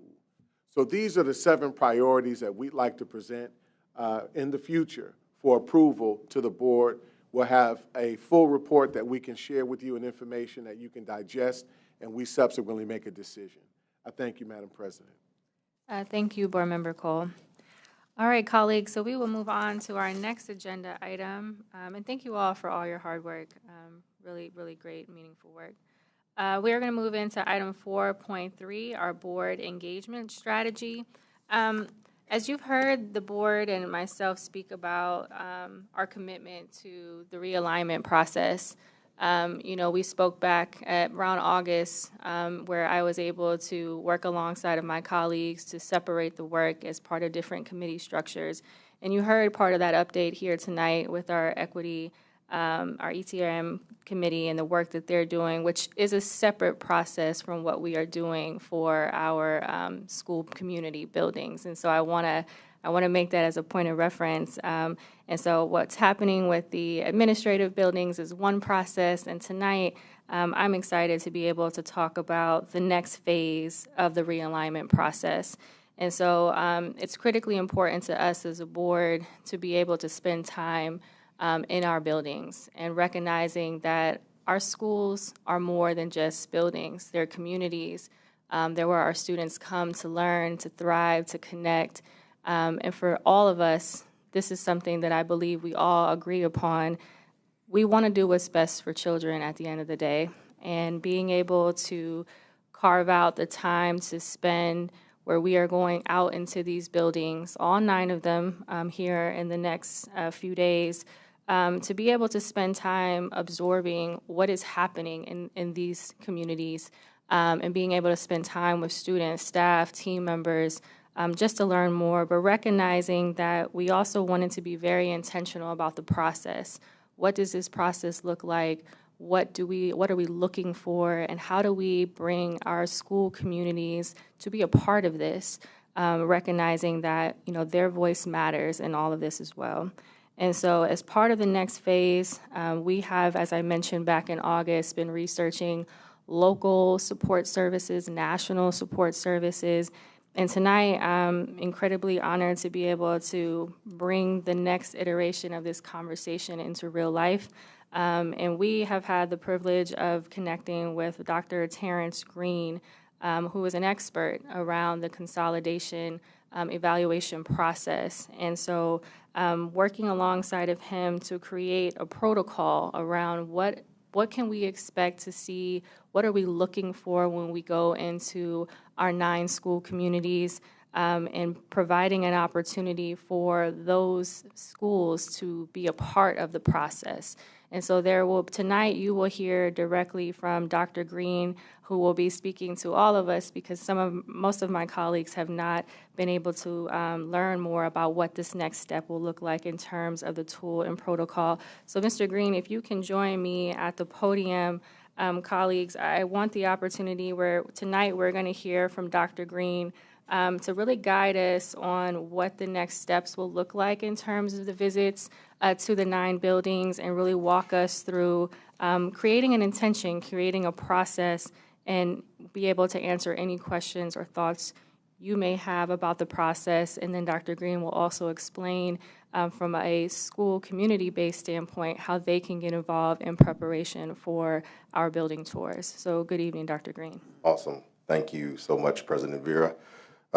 Good evening, board. Good evening, Superintendent Chapman, community, families, support staff, young people. Thank you all for creating space for me to come alongside of you during this very important work that you're doing. As someone who is, did it turn off? As someone who is not from this community or of this community, I think it's deeply important to be here in person so that you can see me, you can talk to me, you can interrogate, you can ask questions. So thank you for allowing me to come alongside. I come in the spirit of collaboration, not confrontation, but at the same time coming to speak very candidly, to tell the truth, but also do it with grace. And so today I'm going to be sharing a little bit with you about school equity learning walks and the experience guide that we're working on developing right now. So again, thank you. Thank you for creating space for me to share this. And I want this to be more of a dialogue instead of a monologue. So at any point, if you have questions, by all means, feel free to pause. I can pause and stop and take your questions. And I'll be trying to pause throughout to do that. All right, so I want to talk about a few things. One, I want to give you a little background about myself because you don't know me. And so I want to talk to you a little bit about how I came to this work. What are my commitments to doing this work? Thinking about how do you continue to support deep justice and equity and anti-racist work when you're thinking about something as complex and as tense as school closures. Then I want to just give you an overview of this guide that we're working on and developing. It is the first iteration. This is not the end-all, be-all. This is the first iteration, the first step of it. And then I will talk about next steps and then answer any questions that you have. I'll be around until you feel like you've gotten your questions answered. That's what I'm here for. All right. To begin, okay, my animation isn't working, but it's all good. That used to happen in my class all the time, still happens. But my name is Terrence Green. I have been an associate professor at the University of Texas now for the last 12 years in the Department of Leadership and Policy and Education. And as I've been there, I've been studying school closures, neighborhood gentrification and neighborhood change, but also equity audits. So I've created a couple of courses on school closure and gentrification. One of the first in the nation. I've been teaching those courses for many years, as well as some courses on equity audits, which I also taught at the at Teachers College Columbia before COVID in the Summer Principals Academy. I did my doctoral work at the University of Wisconsin in Madison. But at the core of my professional identity, I'm a teacher. I'm a high school science teacher. Taught about 3 hours down the road in Frankfort, Kentucky, after I graduated from Kentucky State University, originally from Detroit, Michigan. So this will pop up and populate. Over the years, I've done a considerable amount of research in terms of contributing to the literature on school closures, on community equity audits, on schools and gentrification, not just thinking about the empirical base, but also the public interfacing bodies of research, trying to translate research into practice for a wider audience because, you know, people get selective about what research they want to pick. Right? We often say that research informs policy, politics informs policy, and people select the research that they want that aligns with their political agenda. And so I've been trying to translate that for the general public so they have an empirical basis for the decisions that they're making around school closures, which are deeply, deeply important. Okay, gosh, nonetheless, a lot of this work came to a head. I had been studying this for years, working with districts in different capacities as they've been going through closure, but last year it really came to a head where the San Antonio Independent School District asked me to develop and take the work that I've been doing on closures and equity audits, and I created this school closure equity audit tool in this resource, which is the first of its kind nationally. One of the beautiful things about it is that we look historically at a district to see what's happened with closures in that district. So traditionally what we used to do, we would look at Chicago, Detroit, Philadelphia, St. Louis. That's great, but that's not Columbus, right? And so what we do is we look historically at what has school closures meant in terms of outcomes for children, particularly children who are Black, children who are multilingual, children who receive special education services. What has that been? And so that's one of the first parts of it. And so I'll be talking a little bit about what the next iteration extension of that work is through this guide that we're developing here. So this is the School Equity Learning Walks and Experience Guides. We're calling it right now. And again, this is the first iteration. This is the first version.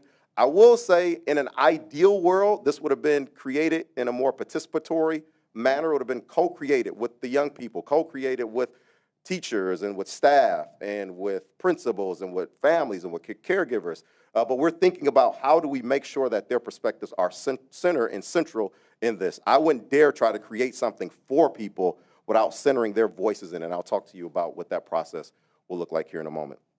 All right, so this is what the current iteration, the first one, looks like, and it's built off of kind of four evolving sources of information. The first one is I went back myself, not my grad students, I went back and did a review of the literature over the last almost 2.5 decades, from 2000 to 2024. What is it that we know empirically about urban school closures? What is it that we know are the consequences? What do we know are the missteps? What do we know are the impacts? Who's disproportionately impacted? What are the long-term ramifications academically for neighborhoods, for young people when schools close? What do we know? And so that was a part of thinking about what this protocol, what this tool, what this guide would entail. The other thing is, went back on the research on instructional rounds and other equity-focused observations, right? Because we need a structured process, but we need something that's empirically founded. We need something that's reliable that we can draw upon as we think about what a process may look like. And then I, included some of my own work in research of what I've been doing over the last 12 plus years with school closures, because the reality is that schools are closing faster than the empirical research can keep up with. So the actual practice of school closures have outpaced what we know empirically. And there are things that I've learned that I haven't even had a chance to write about just because it's moving so rapidly and so quickly. So that goes into it. The other part is that we've developed this survey to go out to the 9 schools that may be impacted by closures. And so we want all of the students, the staff, the teachers, families, caregivers, we want to center their voices and to make sure that this protocol is something that is a reflection of what is central to them. And so that's why I said this is a first iteration, because this will change as we get that feedback. One of the things I want to say as we think about the feedback, there's this beautiful quote by Joseph McDonald and his colleagues in this book they wrote about the power of protocols, and I think it is apropos as we think about this work, we think about school closures. It's a professor at NYU, and he says that there's no way to solve a complex education problem without listening to the perspectives of those who are affected by the problem. So that is self-explanatory, but you got to listen to the people who are impacted, which is why we've created this survey. Now, the survey is 4 questions. It's not 4 to 5. It's not going to take you 20 minutes. It's a 3-4-minute survey where we're asking a number of things. One, what should board members be looking for when they come? And I'll talk a little more about this when they come and visit your school. Next thing, what should they be listening for?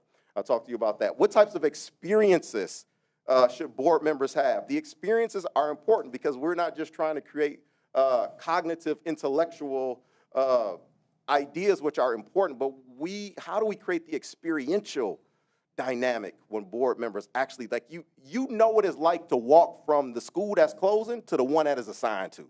You know what it feels like to stand on the side of the bus stop and the car is about to run up on you. You know, you have to have that lived experience. So we're trying to figure out how do we incorporate that in there. And then what are the neighborhood places? Like, a school is a part of a larger social infrastructure of a neighborhood. So what are the neighborhood places that board members need to visit in order to understand what the school means to the community? So far, the survey is in English, Spanish, Arabic, and Nepali. I'll do the slide and I'll pause here. So there are a couple of guiding principles as you read this. So it's right now like a 15 to 20 pages, because I want to make sure that you all have the information that you can refer to and the sources to go back and cite to see where the things have come from. But there are guiding principles. One of the guiding principles is, the first one is to engage in description, not interpretation. This is super important for creating a reliable process and tool, because your interpretation could be deeply misinformed, but if you try to make your description an interpretation, you can completely miss out on what's actually happening. And then it becomes difficult for us to have collective evidence that we corroborate because you've put an interpretation on what you described. Description. You went into a classroom and there were no students there. That's a description. Your interpretation could be the school is underutilized, but if you understood the context, you will understand that a community-based organization actually uses that space and they weren't using it that hour, right? But you would have completely missed that if you would have just dove in with interpretation instead of description first. So it's description, not interpretation. The next is observation, not evaluation. How you gonna make a diagnosis? Go to the doctor's office, didn't even check no vitals, didn't ask for your blood pressure, didn't take your temperature. How are you going to prescribe something without first observing? So the goal here is not to observe, it is to evaluate, it's not to evaluate, it's to observe what is going on. The next thing is to collect fact-based evidence, evidence that is observable, that we can record, and I'll take you through the protocol, what some of that looks like. The next thing is collaborative and equitable reflections. When we talk about the post-visits and the reflections, part of the questions we have to start to ask, like, will this exacerbate inequity, or will this advance equity? Those are the types of questions we have to be asking in our deliberation, but we have to understand equity from a historical arc. We didn't just get to where we got to, like, out of a vacuum. So this last one is to situate current realities within their historical context. So be aware of the ways in which systemic racism, segregation, neighborhood disinvestment, the ways in which they've created unequal opportunities, unequal geographies, and how that factors into what we experience in schools today. I'll pause right there before I go into the phases of it, because I want to make sure that you have a chance to ask questions and, you know, if anything is coming up for you. So I'll pause right there. I'll ask a question. Yes. I don't want to get too much into the how, but how are we going to do these surveys? How are we going to do them? We are going to send the board has actually already started sending them out. So the board is going to send them out. We've made them on our team. The board is translating the last 2 languages. They're going to send them out, one, because they have the access to the information. If they came from our team, they will probably go into spam. What's going to happen is once people complete the survey, on the back end, we're doing like rapid analysis. So I work with a team of statisticians, and we'll be doing the analysis so that we take that analysis, and I'll talk to you about the next steps, and then incorporate that into the existing framework. So that's kind of like the logistics of what the surveys will look like, and I'll talk to you about the timeline on a later slide. Board Member Adair. Kind of piggybacking off of Board Member Engel's question about the survey itself.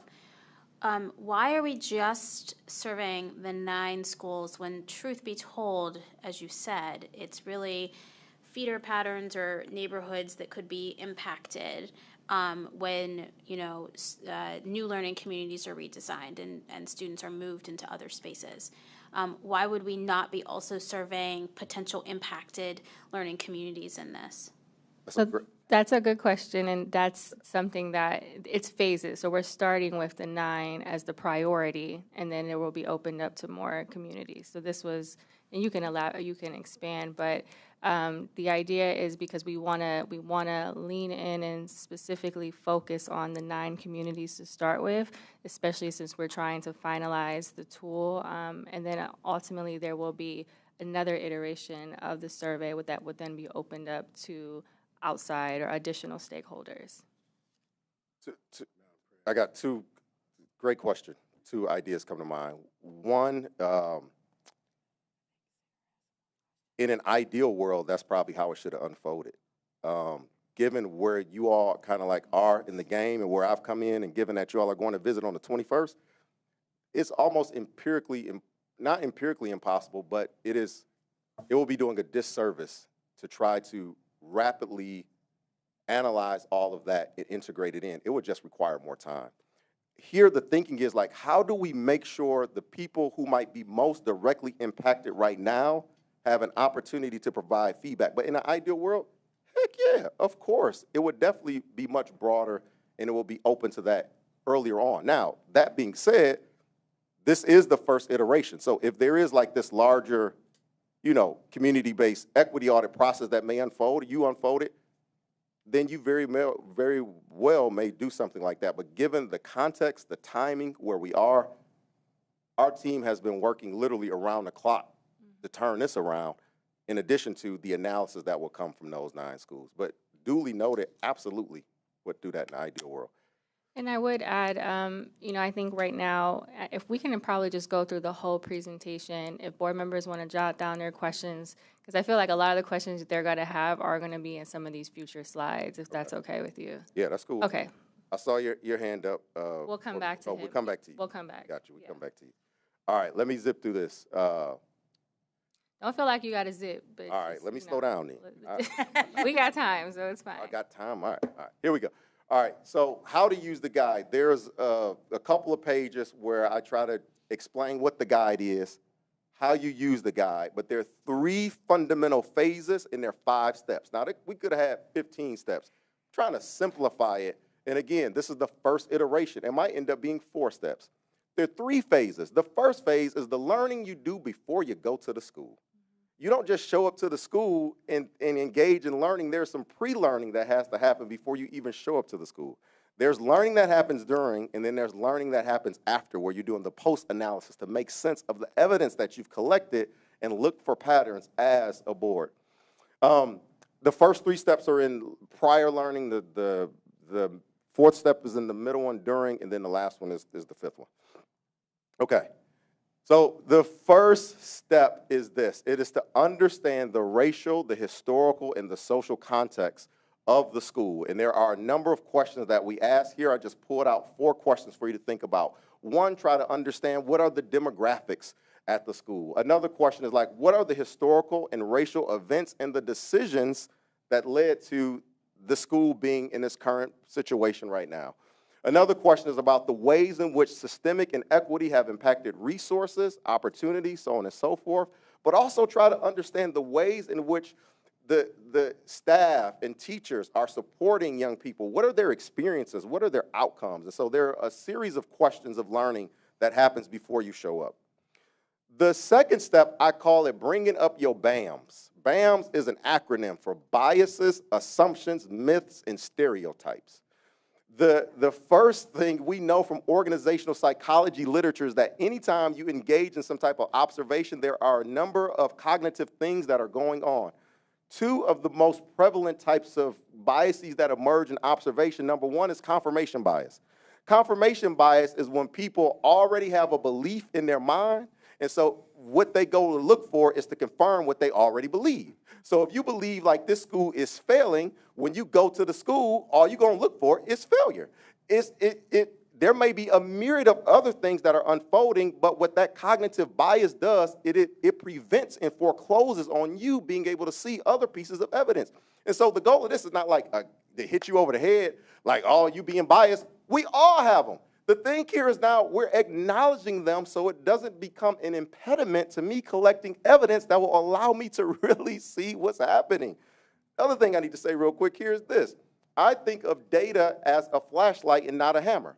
So the goal here is not to beat you over the head or to tell you how wrong you are. The goal is to use data as a flashlight to illuminate, to make brilliant, to underscore what is there. But we have to check and be cognizant of and be honest of the confirmation biases that may be functioning. The next thing is vividness biases.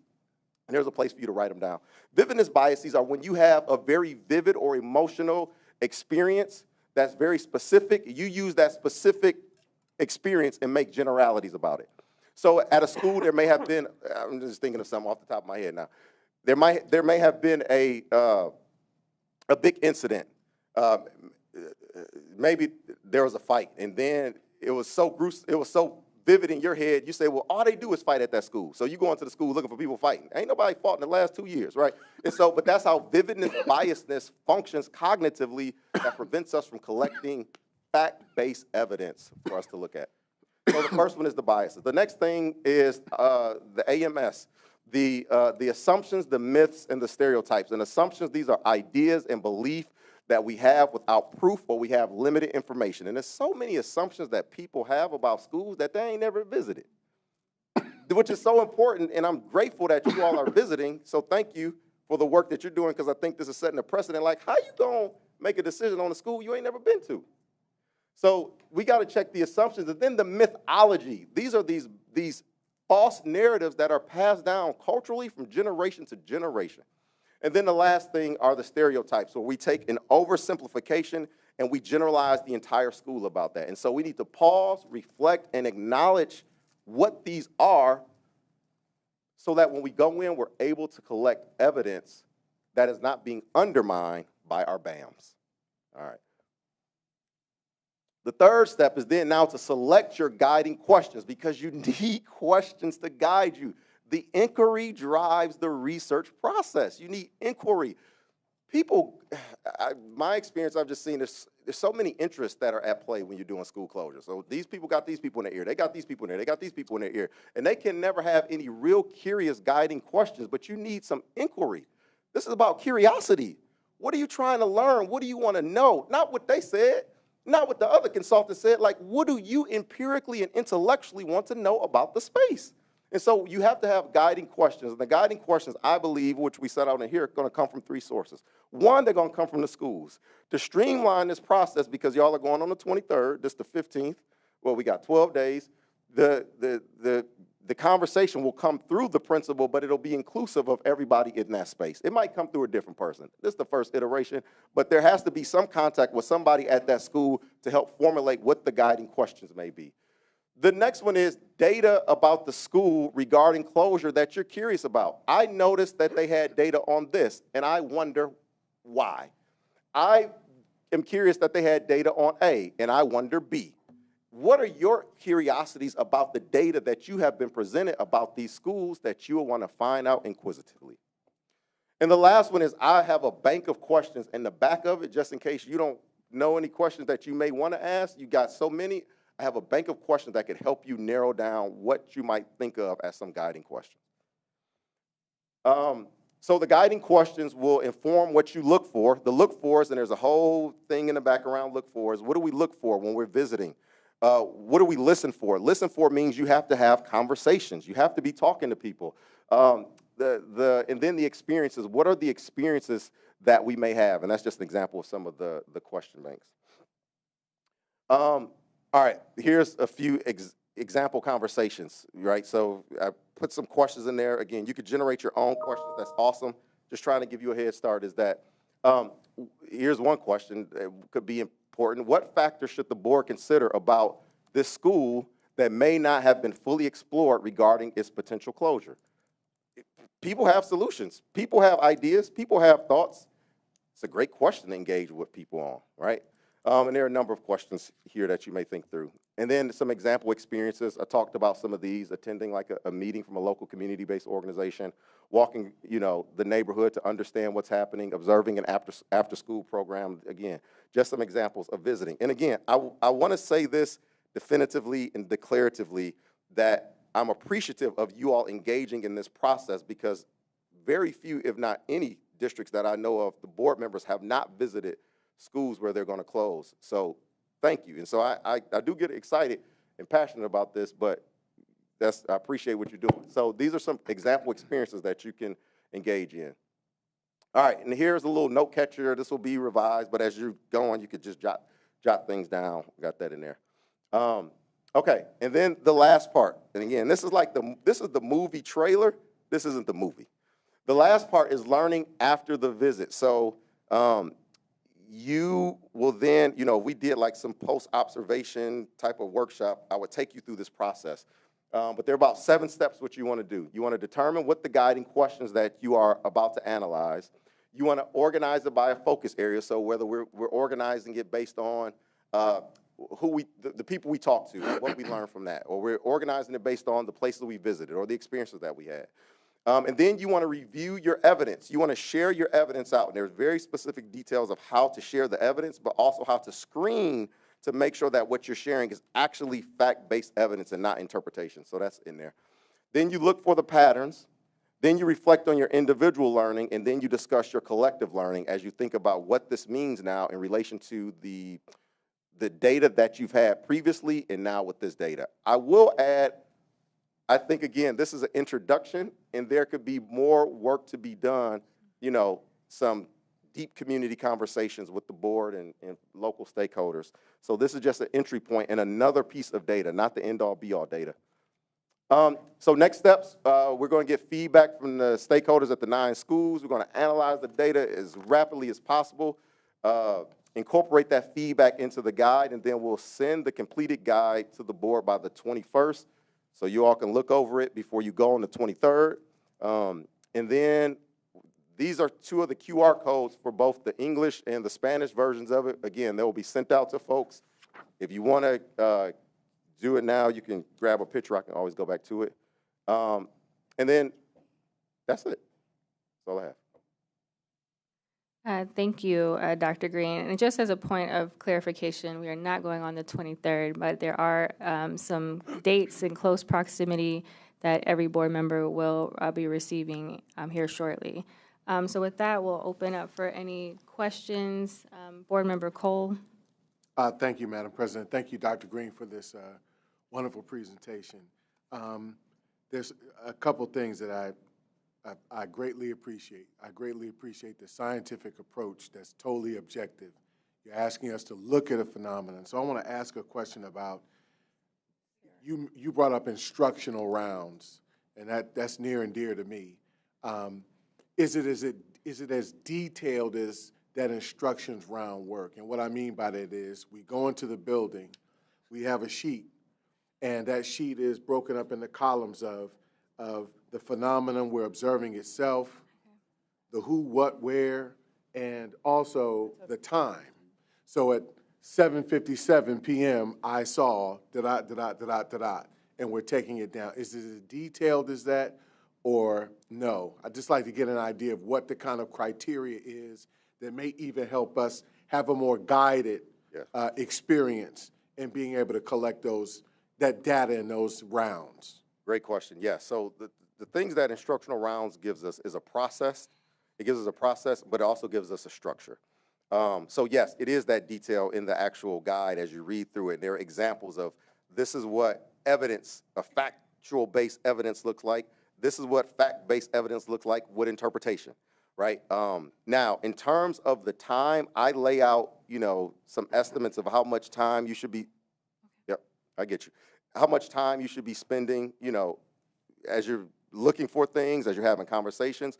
But the actual specificity of the minute by minute is something that I give you parameters, but I think that's something that you all come up with, but you do that in concert with the local schools. So the schools are saying, hey, at this time we're doing this, right? But so yes, there are detailed specific parameters, and there's also flexibility for you all to make it contextually specific to CCS, but also the 9 schools that you're visiting.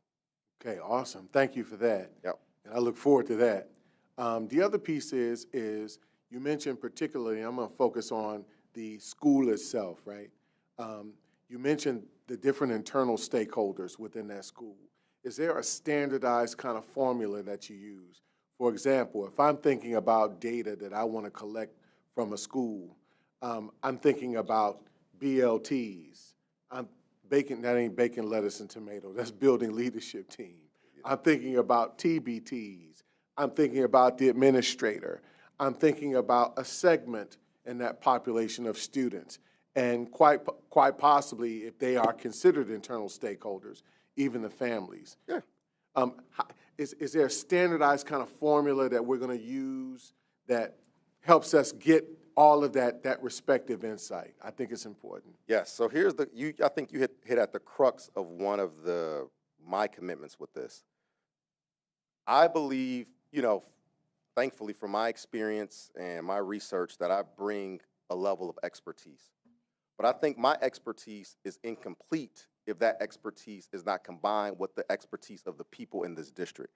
In other words, the people in the schools are experts of their schools, the teachers, the staff, the young people, the families. And so I think what you're talking about is something that is collaboratively constructed when you talk about the guided questions. So this is why I'm saying the conversations with the schools are going to be important, because now we are tapping into their expertise.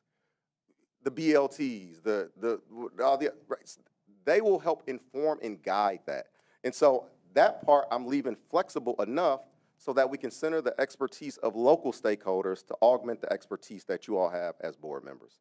Thank you. So that's why that guiding question, one of the sources of the guiding questions, is coming from the school itself, their expertise. Hope that makes sense. Board Member Ingalls. Thank you, Dr. Green, for being here. I really appreciate you helping us and your presentation. I think that it is really powerful that we're going to enter this work being intentional and being equity focused. I think that is very critical to our work moving forward. I would also say outcome focused and what we're going to produce for the children of our district. I want to follow up on a question that I asked you kind of quickly, but regarding the survey, and this may be directed for Board President Vera as well, could we be clear with parents who are sitting at home or friends and family who are sitting at home, our staff who are sitting at home, where did we send the survey, and where should they be looking for it right now if they're going, I didn't get anything, Yeah, no, that's a great question. It hasn't been sent out yet. We have been working with the comms team. We wanted the opportunity. We met with principals, so let me back up. Last week we had an opportunity, myself alongside of Dr. Chapman, to have a Zoom check-in with all 9 principals of all 9 buildings. Being able to have an opportunity to talk about this next phase in the realignment process, answer questions, explain what it was, what it wasn't, and certainly, you know, being able to gather their concerns, their ideas, their suggestions. And so that was a really great opportunity for them to also begin the conversation in their buildings. And so what will happen, there will be a individualized letter that will go out to each building. And in the letter, there will be, you know, the QR code will be included in that letter, in addition to an electronic communication that will also go out to all 9 buildings. So that is something internally that we are managing and partnering. And so I believe, from my understanding, that should be going out tomorrow. And I do want to call out, because we're at the public board meeting, that community, this is a great way to help us spread the word as well. So if you have parents who you know who are asking, how do I get involved? I don't know anything about this process. Sharing with them the information that you've learned tonight is critical for that work as well. Yes, and I would add that one of the other really great opportunities that came out of connecting with all of our principals last week, there's also essentially a spreadsheet of all the events that are happening in each one of these 9 buildings that we are welcome to come and participate and be able to also engage and talk directly with our families. And so we will be getting access to that here shortly as just an additional way to be able to directly connect with our families. Board Member Adair. So thank you. I'm really excited about this work. I'm excited about the process. I have some questions, I think. First, what I fear is that our buildings and the communities are going to become very defensive, like they're defending their schools. And I know that's very natural. And I'm concerned by that, because I think that we have agreed that there were flaws in the underlying way that the board policy is set up that brought forward these recommendations. Not by the work of our task force members. They did exactly what they were asked to do, but the underlying way that the policy was developed. And if I was, I'm literally trying to scroll and see if I can find it, and I can't find it. So I'm hopeful the superintendent can remind me, or a board member can remind me, when the task force initially began, and I believe there was a community survey that began to rank the factors that they could consider. I don't believe they considered every single factor. I believe we prioritized some factors. Did we not? Yes. What were those factors that we prioritized? So I would have to go back to the notes, but the initial survey that we sent out asked the community about which factors they wanted us to prioritize as a part of the process, because there are several factors. If you prioritize one factor over another, we get different results and different outcomes. But I know that safety was at the top of that list. I'd have to look at the list to see exactly what the feedback was that we received from the community. So my concern, Dr. Green, is that I don't know if you received all of that information. That we are going to be going into schools asking more specific questions, maybe academic-based, when that is something that our initial committee did not actually look at in terms of creating the 9 schools. And as Dr. Chapman just said, looking at it under your lens, we could have had a whole different set of 9 schools. You know, for me, this is about trying to make sure that we are realigning learning communities and providing safe spaces and buildings for our staff and our schools and our communities. And we could literally have one of these buildings that just got 4 stars on the chart for reading that is on this list. We could literally have school buildings that have amazing programming, amazing community, but because of the condition of the building, you know, we have future planning around that. So I'm just concerned that because this is based on what we have all agreed is a flawed board process, that then we are going to go in and reevaluate in a way that actually our community hasn't yet? And kind of how does that, now that I just said all that, and I don't know if you were aware, how does that kind of play into what we're going to do, making sure that we are actually looking at the right thing to get us to where we really need to go, not just reacting to these 9 buildings? Does it make sense? If that makes sense. Yeah. So thank you for that question. That's a great question. I think my initial reaction is that this is a data point in the constellation of data that you have, right? As I tried to note earlier, like this isn't like a panacea or end-all be-all piece of data. This is another piece of data to augment the information that you all already have. I think with that being said, it also underscores what you mentioned, that I think that policy 7105 was 2015, and a lot has changed since 2015, 9 years. And as board members, I think in working with President Vera and working with you all, we're trying to create an opportunity to get it right on this side of the decision. And so if we can provide additional data points that will allow you to see the constellation more clearly and not just one shining star, that's what we're trying to do. I agree with that. I guess my question is, if we agree that the process was flawed to get to the 9 buildings, are we doing ourselves a disservice by not doing your exercise in a bigger scale to make sure that we are starting with spaces and places that really can help us move the needle on equity? And I know that our community wants us to do something with the 9 buildings that were named, but I'm here to get it right, and I want to make sure that we are really trying to realign learning communities to produce the best student outcomes in an equitable manner. And so that is what really concerns me. I want to definitely go in these 9 buildings, but I want to go in all of our buildings and do this exercise, because truth, like, this is about reimagining and redesigning our entire district. Okay. Dr. Chapman. Dr. Chapman she found what you were asking for. Yes, so all of the materials from the task force work are on our website. So I was able to go to our website. We gave him everything. We gave him everything. Yeah, but the question specifically was, when we surveyed our community, what factors of the list of factors that they wanted us to prioritize. Safety and transportation was number 1. Building capacity was number 2.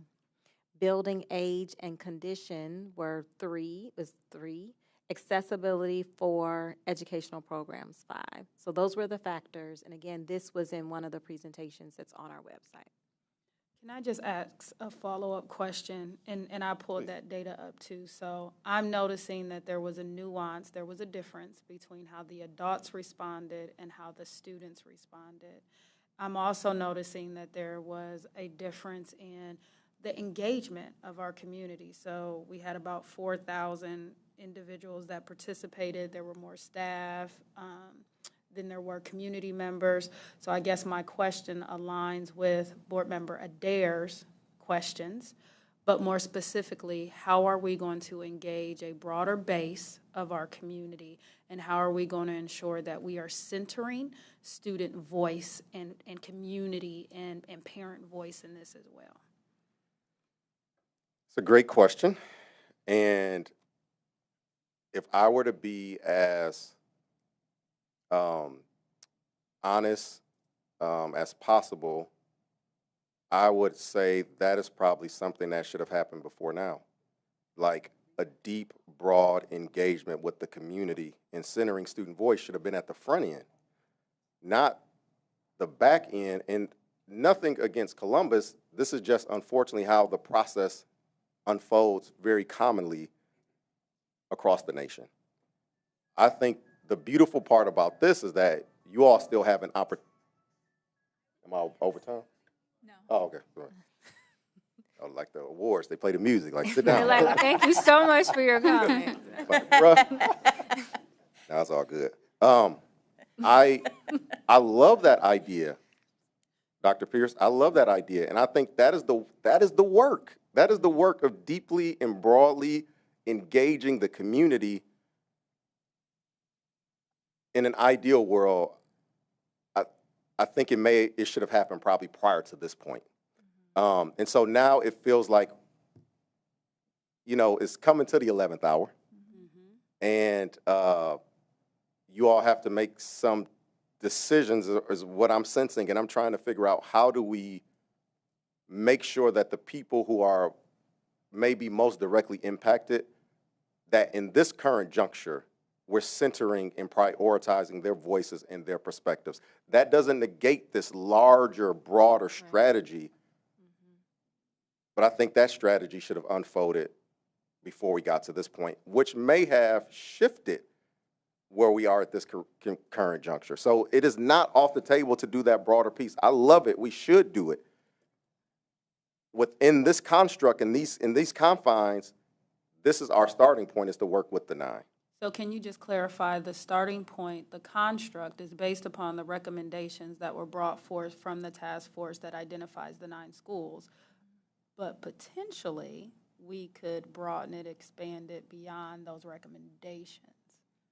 Listen, y'all. Is that what I'm hearing? Yeah. So I don't. So again, I believe that public schools belong to the public, and you all are the representatives of the public. So I don't feel like it's my decision on that. I think that is a decision for you all to think through and to talk through, which I appreciate you putting it on the table. Yeah, I'm just asking, the construct that you were given, did it say start at the recommendations of the task force, or did it say, as my colleague is saying, expand it larger and let's look at the whole community and district? No, it was the 9 schools. It's the 9 schools. That's where we are. Okay. That's what we've been charged with. Thank you. Yes, thank you for the question. And this is a starting point, as Dr. Green has mentioned, and so, we wanted the opportunity to have this conversation at the table to solicit feedback, because we recognize this is multidimensional and there's more that needs to happen, more that can happen. Yep. And so we're not interested in doing this in a vacuum. We want to do this as a body, as a collective, as a community. And so, colleagues, you will have an opportunity to provide direct feedback to Dr. Green. The community will also have an opportunity to provide direct feedback to Dr. Green via the survey tool.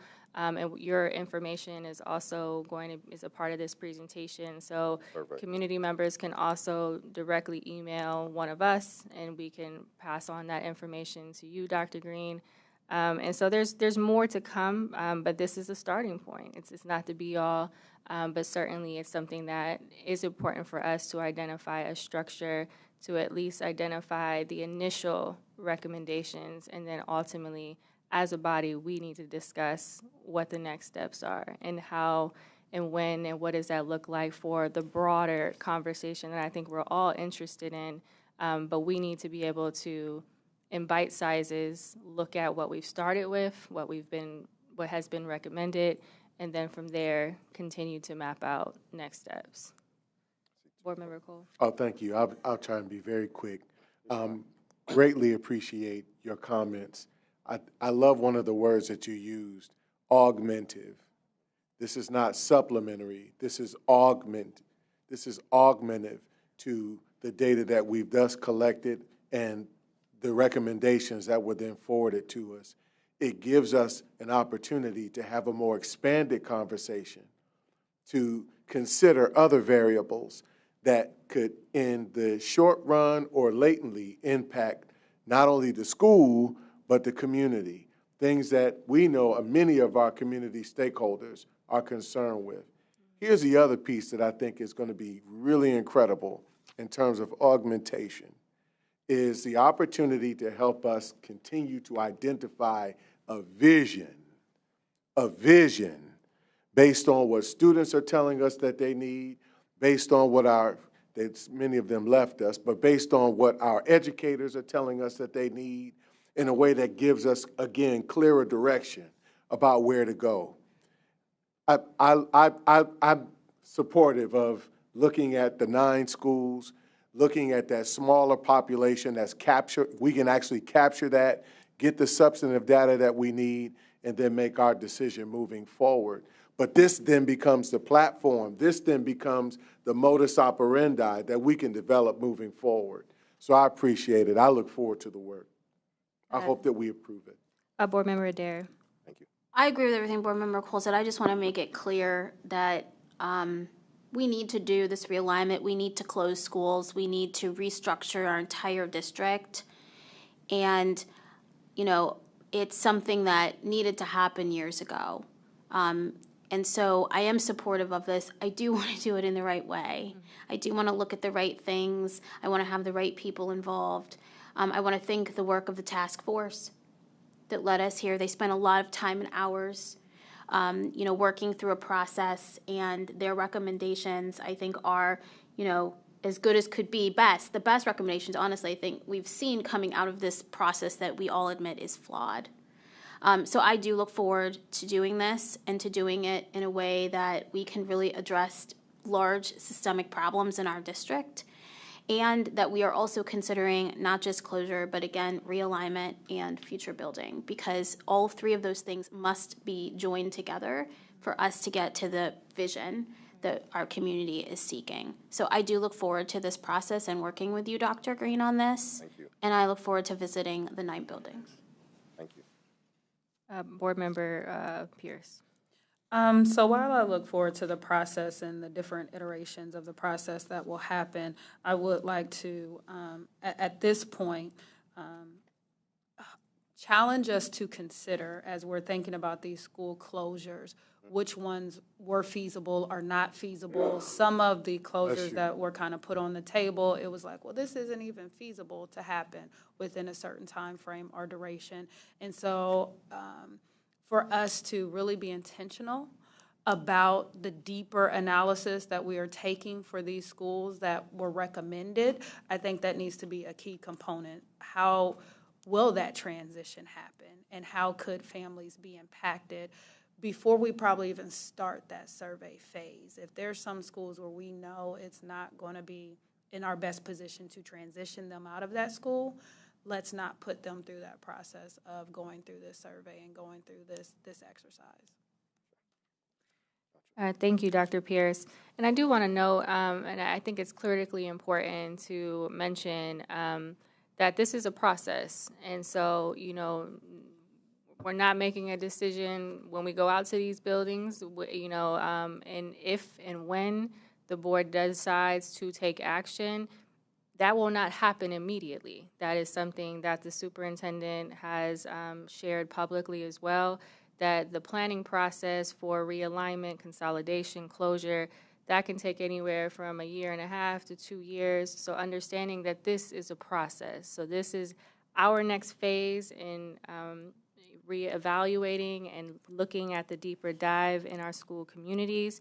But I just want to reiterate to our students, our families, our staff, when and if the board decides to make a decision, it is not going to happen tomorrow. There will be planning phases, more community conversation, more opportunity to talk about what does this realignment look like. So this is just a piece in the, as you said, a constellation. That's what this is. So I just want to make sure that those listening are not like, oh, they're going to close my school tomorrow. That is not what we are saying, and that's not what we are doing.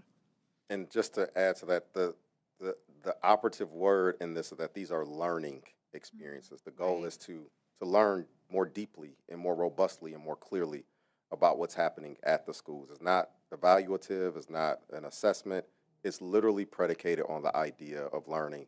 And thank you all for engaging in that process of learning, which is super important, so thank you. Thank you, Dr. Green. One final comment, Board Member Ingalls. I'll be very quick, but yes. I do think that it is critically important for us to not only talk about closures, because that's things that are going away, but to really talk about the vision for the future, the vision for education in this district, what our students will be getting in the future, what we're growing toward, what our intent is. And so I'm hoping that through this process we can develop some of that, but I also challenge all of us on the board to make that clear what is that vision? What are we getting toward? What will our district look like by the conclusion of the vision that we have for this district? And so I think that's critically important to the conversation, and I don't want us to lose sight of that. Absolutely. Well, thank you. At this time, colleagues, if you have additional questions for Dr. Green, please feel free to reach out to him directly. He is working with us, alongside of us, and we really appreciate you being here this evening.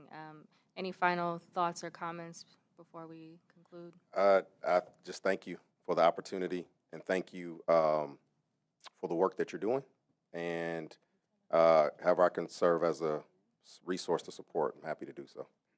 Dr. Green, can I say one more thing to you? By all means. I would like you to, we had I was in a meeting with him beforehand with President Vera to look at some things, and you made a comment that I think was super powerful, at least to me, about what you felt like our mindset was about this work, like overall, that it felt a little different than other districts, and you alluded to that a little bit in your presentation.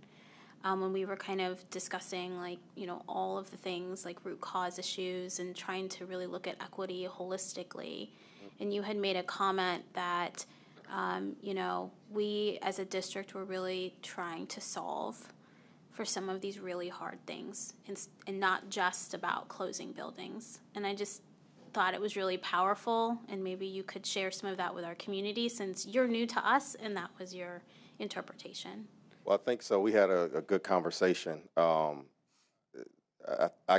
got the sense from that conversation that you all were genuinely trying to do something. At this point in my life and my career, I'm just like, don't waste my time. You know what I'm saying? I'm just there. And so my conversations with President Vera, my conversation with you all that day, it seemed like you all were really trying to think deeply. And so I was appreciative of that. We call a spade a spade. And in doing that, I think relying on what we know from an empirical basis is going to be super important. Because even the idea of what could be provided and what a new vision could bring, sometimes it doesn't play out because when you close schools, students leave. And so you actually end up losing more students to charters, to other districts for other reasons. And so the well-resourced schools and the promised schools that folks thought they could achieve doesn't always play out. So there's a lot to be thinking about. Not saying that it can't. I'm not saying that. You just need to be playing chess, not checkers, right? And so, yeah, I got the sense that you all were really trying to do what was right and trying to be deliberate and trying to be focused and trying to grapple through this. These are difficult decisions, and it takes some wrestling and some grappling. I think it continues to realize that, schools and communities, like, y'all on the same team, right? And so having that reflection in that time, in that moment, it really sensed, and I get that sense that you're all trying to do something genuine versus performative. Thank you, Dr. Green. Well, we look forward to continue to collaborate, and certainly we will be in conversation with you. So thank you. Thank you. Colleagues, at this time, we are going to move to item 4.4, resolution honoring Archie Griffin in the Columbus City Schools student athletes on the 50th anniversary of his 1974 Heisman Trophy win. I will hand it over to Board Member Cole. Thank you so much, Madam President. I greatly appreciate the opportunity to do this, to acknowledge scholastic and athletic achievement in the school district. Whereas, and I'll read a few of the whereases and then close out on the second page. Whereas Archie Griffin, a proud Columbus native and Eastmore School graduate, has made a lasting impact on college football, inspiring generations of students in Columbus City schools and beyond. Whereas through dedication and hard work, Archie Griffin became the first Ohio State junior to win the Heisman Trophy in 1974, rushing for 1,695 yards, earning unanimous All-American honors and the Big Ten Silver Football Award. And whereas Griffin's journey of excellence began at Eastmore High School, where his perseverance, discipline, and leadership established him as both a football legend and role model for Columbus City School students and athletes. Whereas participation in after-school athletics has long been recognized as a vital part of the learning process for students, teaching essential skills such as teamwork, perseverance, and leadership. Whereas numerous studies show that student academic performance improves when they are involved in extracurricular activities such as athletics, band, and other after-school programs, fostering discipline, time management, and a sense of belonging. Be it resolved by the members of the Columbus City School Board of Education that this board honors and thanks Archie Griffin for his legacy of leadership and service to our community and students. You are a beacon of hope, and we proudly declare October 18th, 2024 as Archie Griffin Day in the Columbus City School District. Be it further resolved that as of October 15, 2024, this month shall be recognized as Student Athletics Month in celebration of all district sports and scholar athletes who contribute to school pride and achievement in academics and positive physical endeavors throughout Columbus City schools. Madam President? That is a motion. Is there a second? Second. Any discussion? Please call the roll. Mr. Cole? Yes. Ms. Adair? Yes. Ms. Ingles? Yes. Vice President Dr. Pierce? I am abstaining. Mr. Simmons? Yes. President Vera? Yes. Motion carried. All right. Thank you, colleagues. Thank you. I just wanted to give a brief comment. I thank you for the time. So this resolution will be presented. Mr. Griffin is going to be attending our Eastmore Marion Franklin game this coming Friday at Eastmore Academy. So we're excited that he will be here in town. In addition to that, he will be honored between the first and second half, or first and second quarter, excuse me, of the game with this resolution. So he'll be honored with that. In addition, he's given some comments. He's going to have some locker room time with the ball players and give them some positive insight. I wanted to give a very special thanks to several folks. First and foremost, special thanks to the Archie and Benita Griffin Foundation, Jerry Emig, who is the Associate AD at The Ohio State University, and the following CCS staff I wanted to greatly acknowledge as well. That is Dr. Bob Murphy, District Ombudsman. Thank you so much for your contribution. Dr. Vincent Clarno, thank you for your leadership and contribution. He is Director of Student Activities. James Washington, Athletic Director at EA. Coach James Miranda, and Principal Alicia Fowler, and finally, the engagement and partnership team in the district. Thank you all for the work that you've brought forth here to ensure that our students are acknowledged. All right. Thank you, Board Member Cole. We will move over into item 5.1. Dr. Chapman, did you have any additional reports or updates for us? No, not at this time. All right. Thank you. Good evening, Internal Auditor. How are you, sir? Good evening. I'm doing good, thank you. Good. Nothing from me this evening. Nothing. I mean, you've been working a lot. I've heard all of the committee reports, so we got a little bit there. Treasurer Cook, how are you, sir? I'm doing well, thank you. Any updates or anything you want to let us know? I'd just like to thank Mia Pruitt, Dr. Chapman. We've got two great scholars with us here tonight. I think I speak for both of us when I say we had a great day. Action-packed day, fun-filled, except for that policy discussion that we had, which I understand. But I appreciate the board allowing us to have this opportunity to have students with us here this evening. So thank you. Thank you. And we will hear the 5-year forecast next month, right? Yes. Correct. All right, very good. Thank you. Yeah, so we also want to thank our students for being here tonight. You're welcome to come to a board meeting and anytime. So please feel free to come and participate.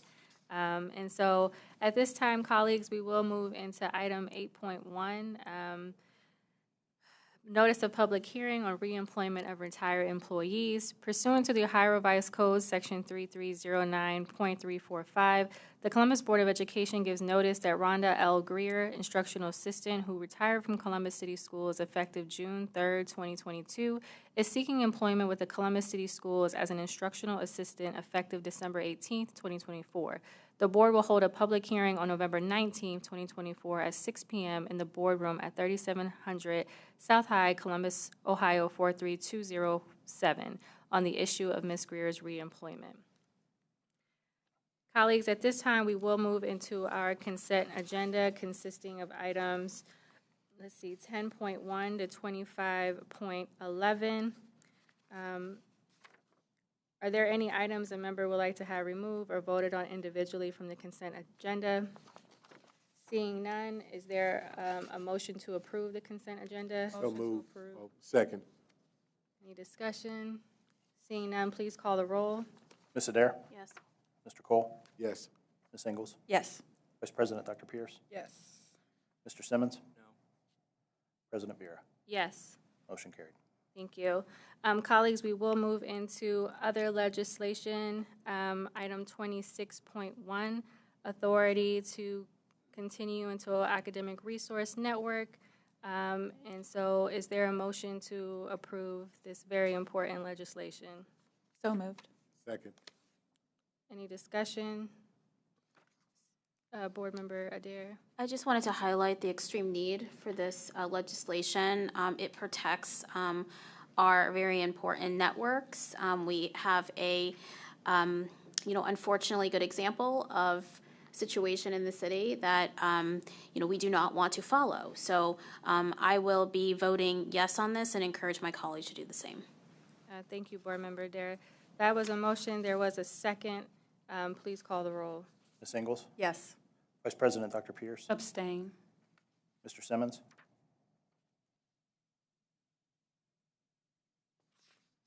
Mr. Simmons?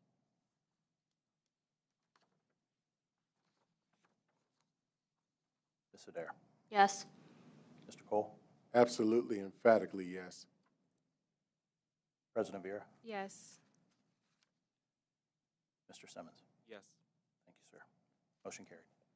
Thank you, colleagues. At this time, we will move into item 27.1, a motion to enter into executive session. I will hand it over to Vice President Pierce. Thank you so much, President Vera. I move that the Board of Education recess into executive session per section 121.22 G1 Ohio Revised Code to consider the appointment, employment, or compensation of public employees. That is a motion. Is there a second? Second. Please call the roll. Mr. Cole? Yes. Ms. Ingles? Yes. Vice President Dr. Pierce? Yes. Mr. Simmons? Yes.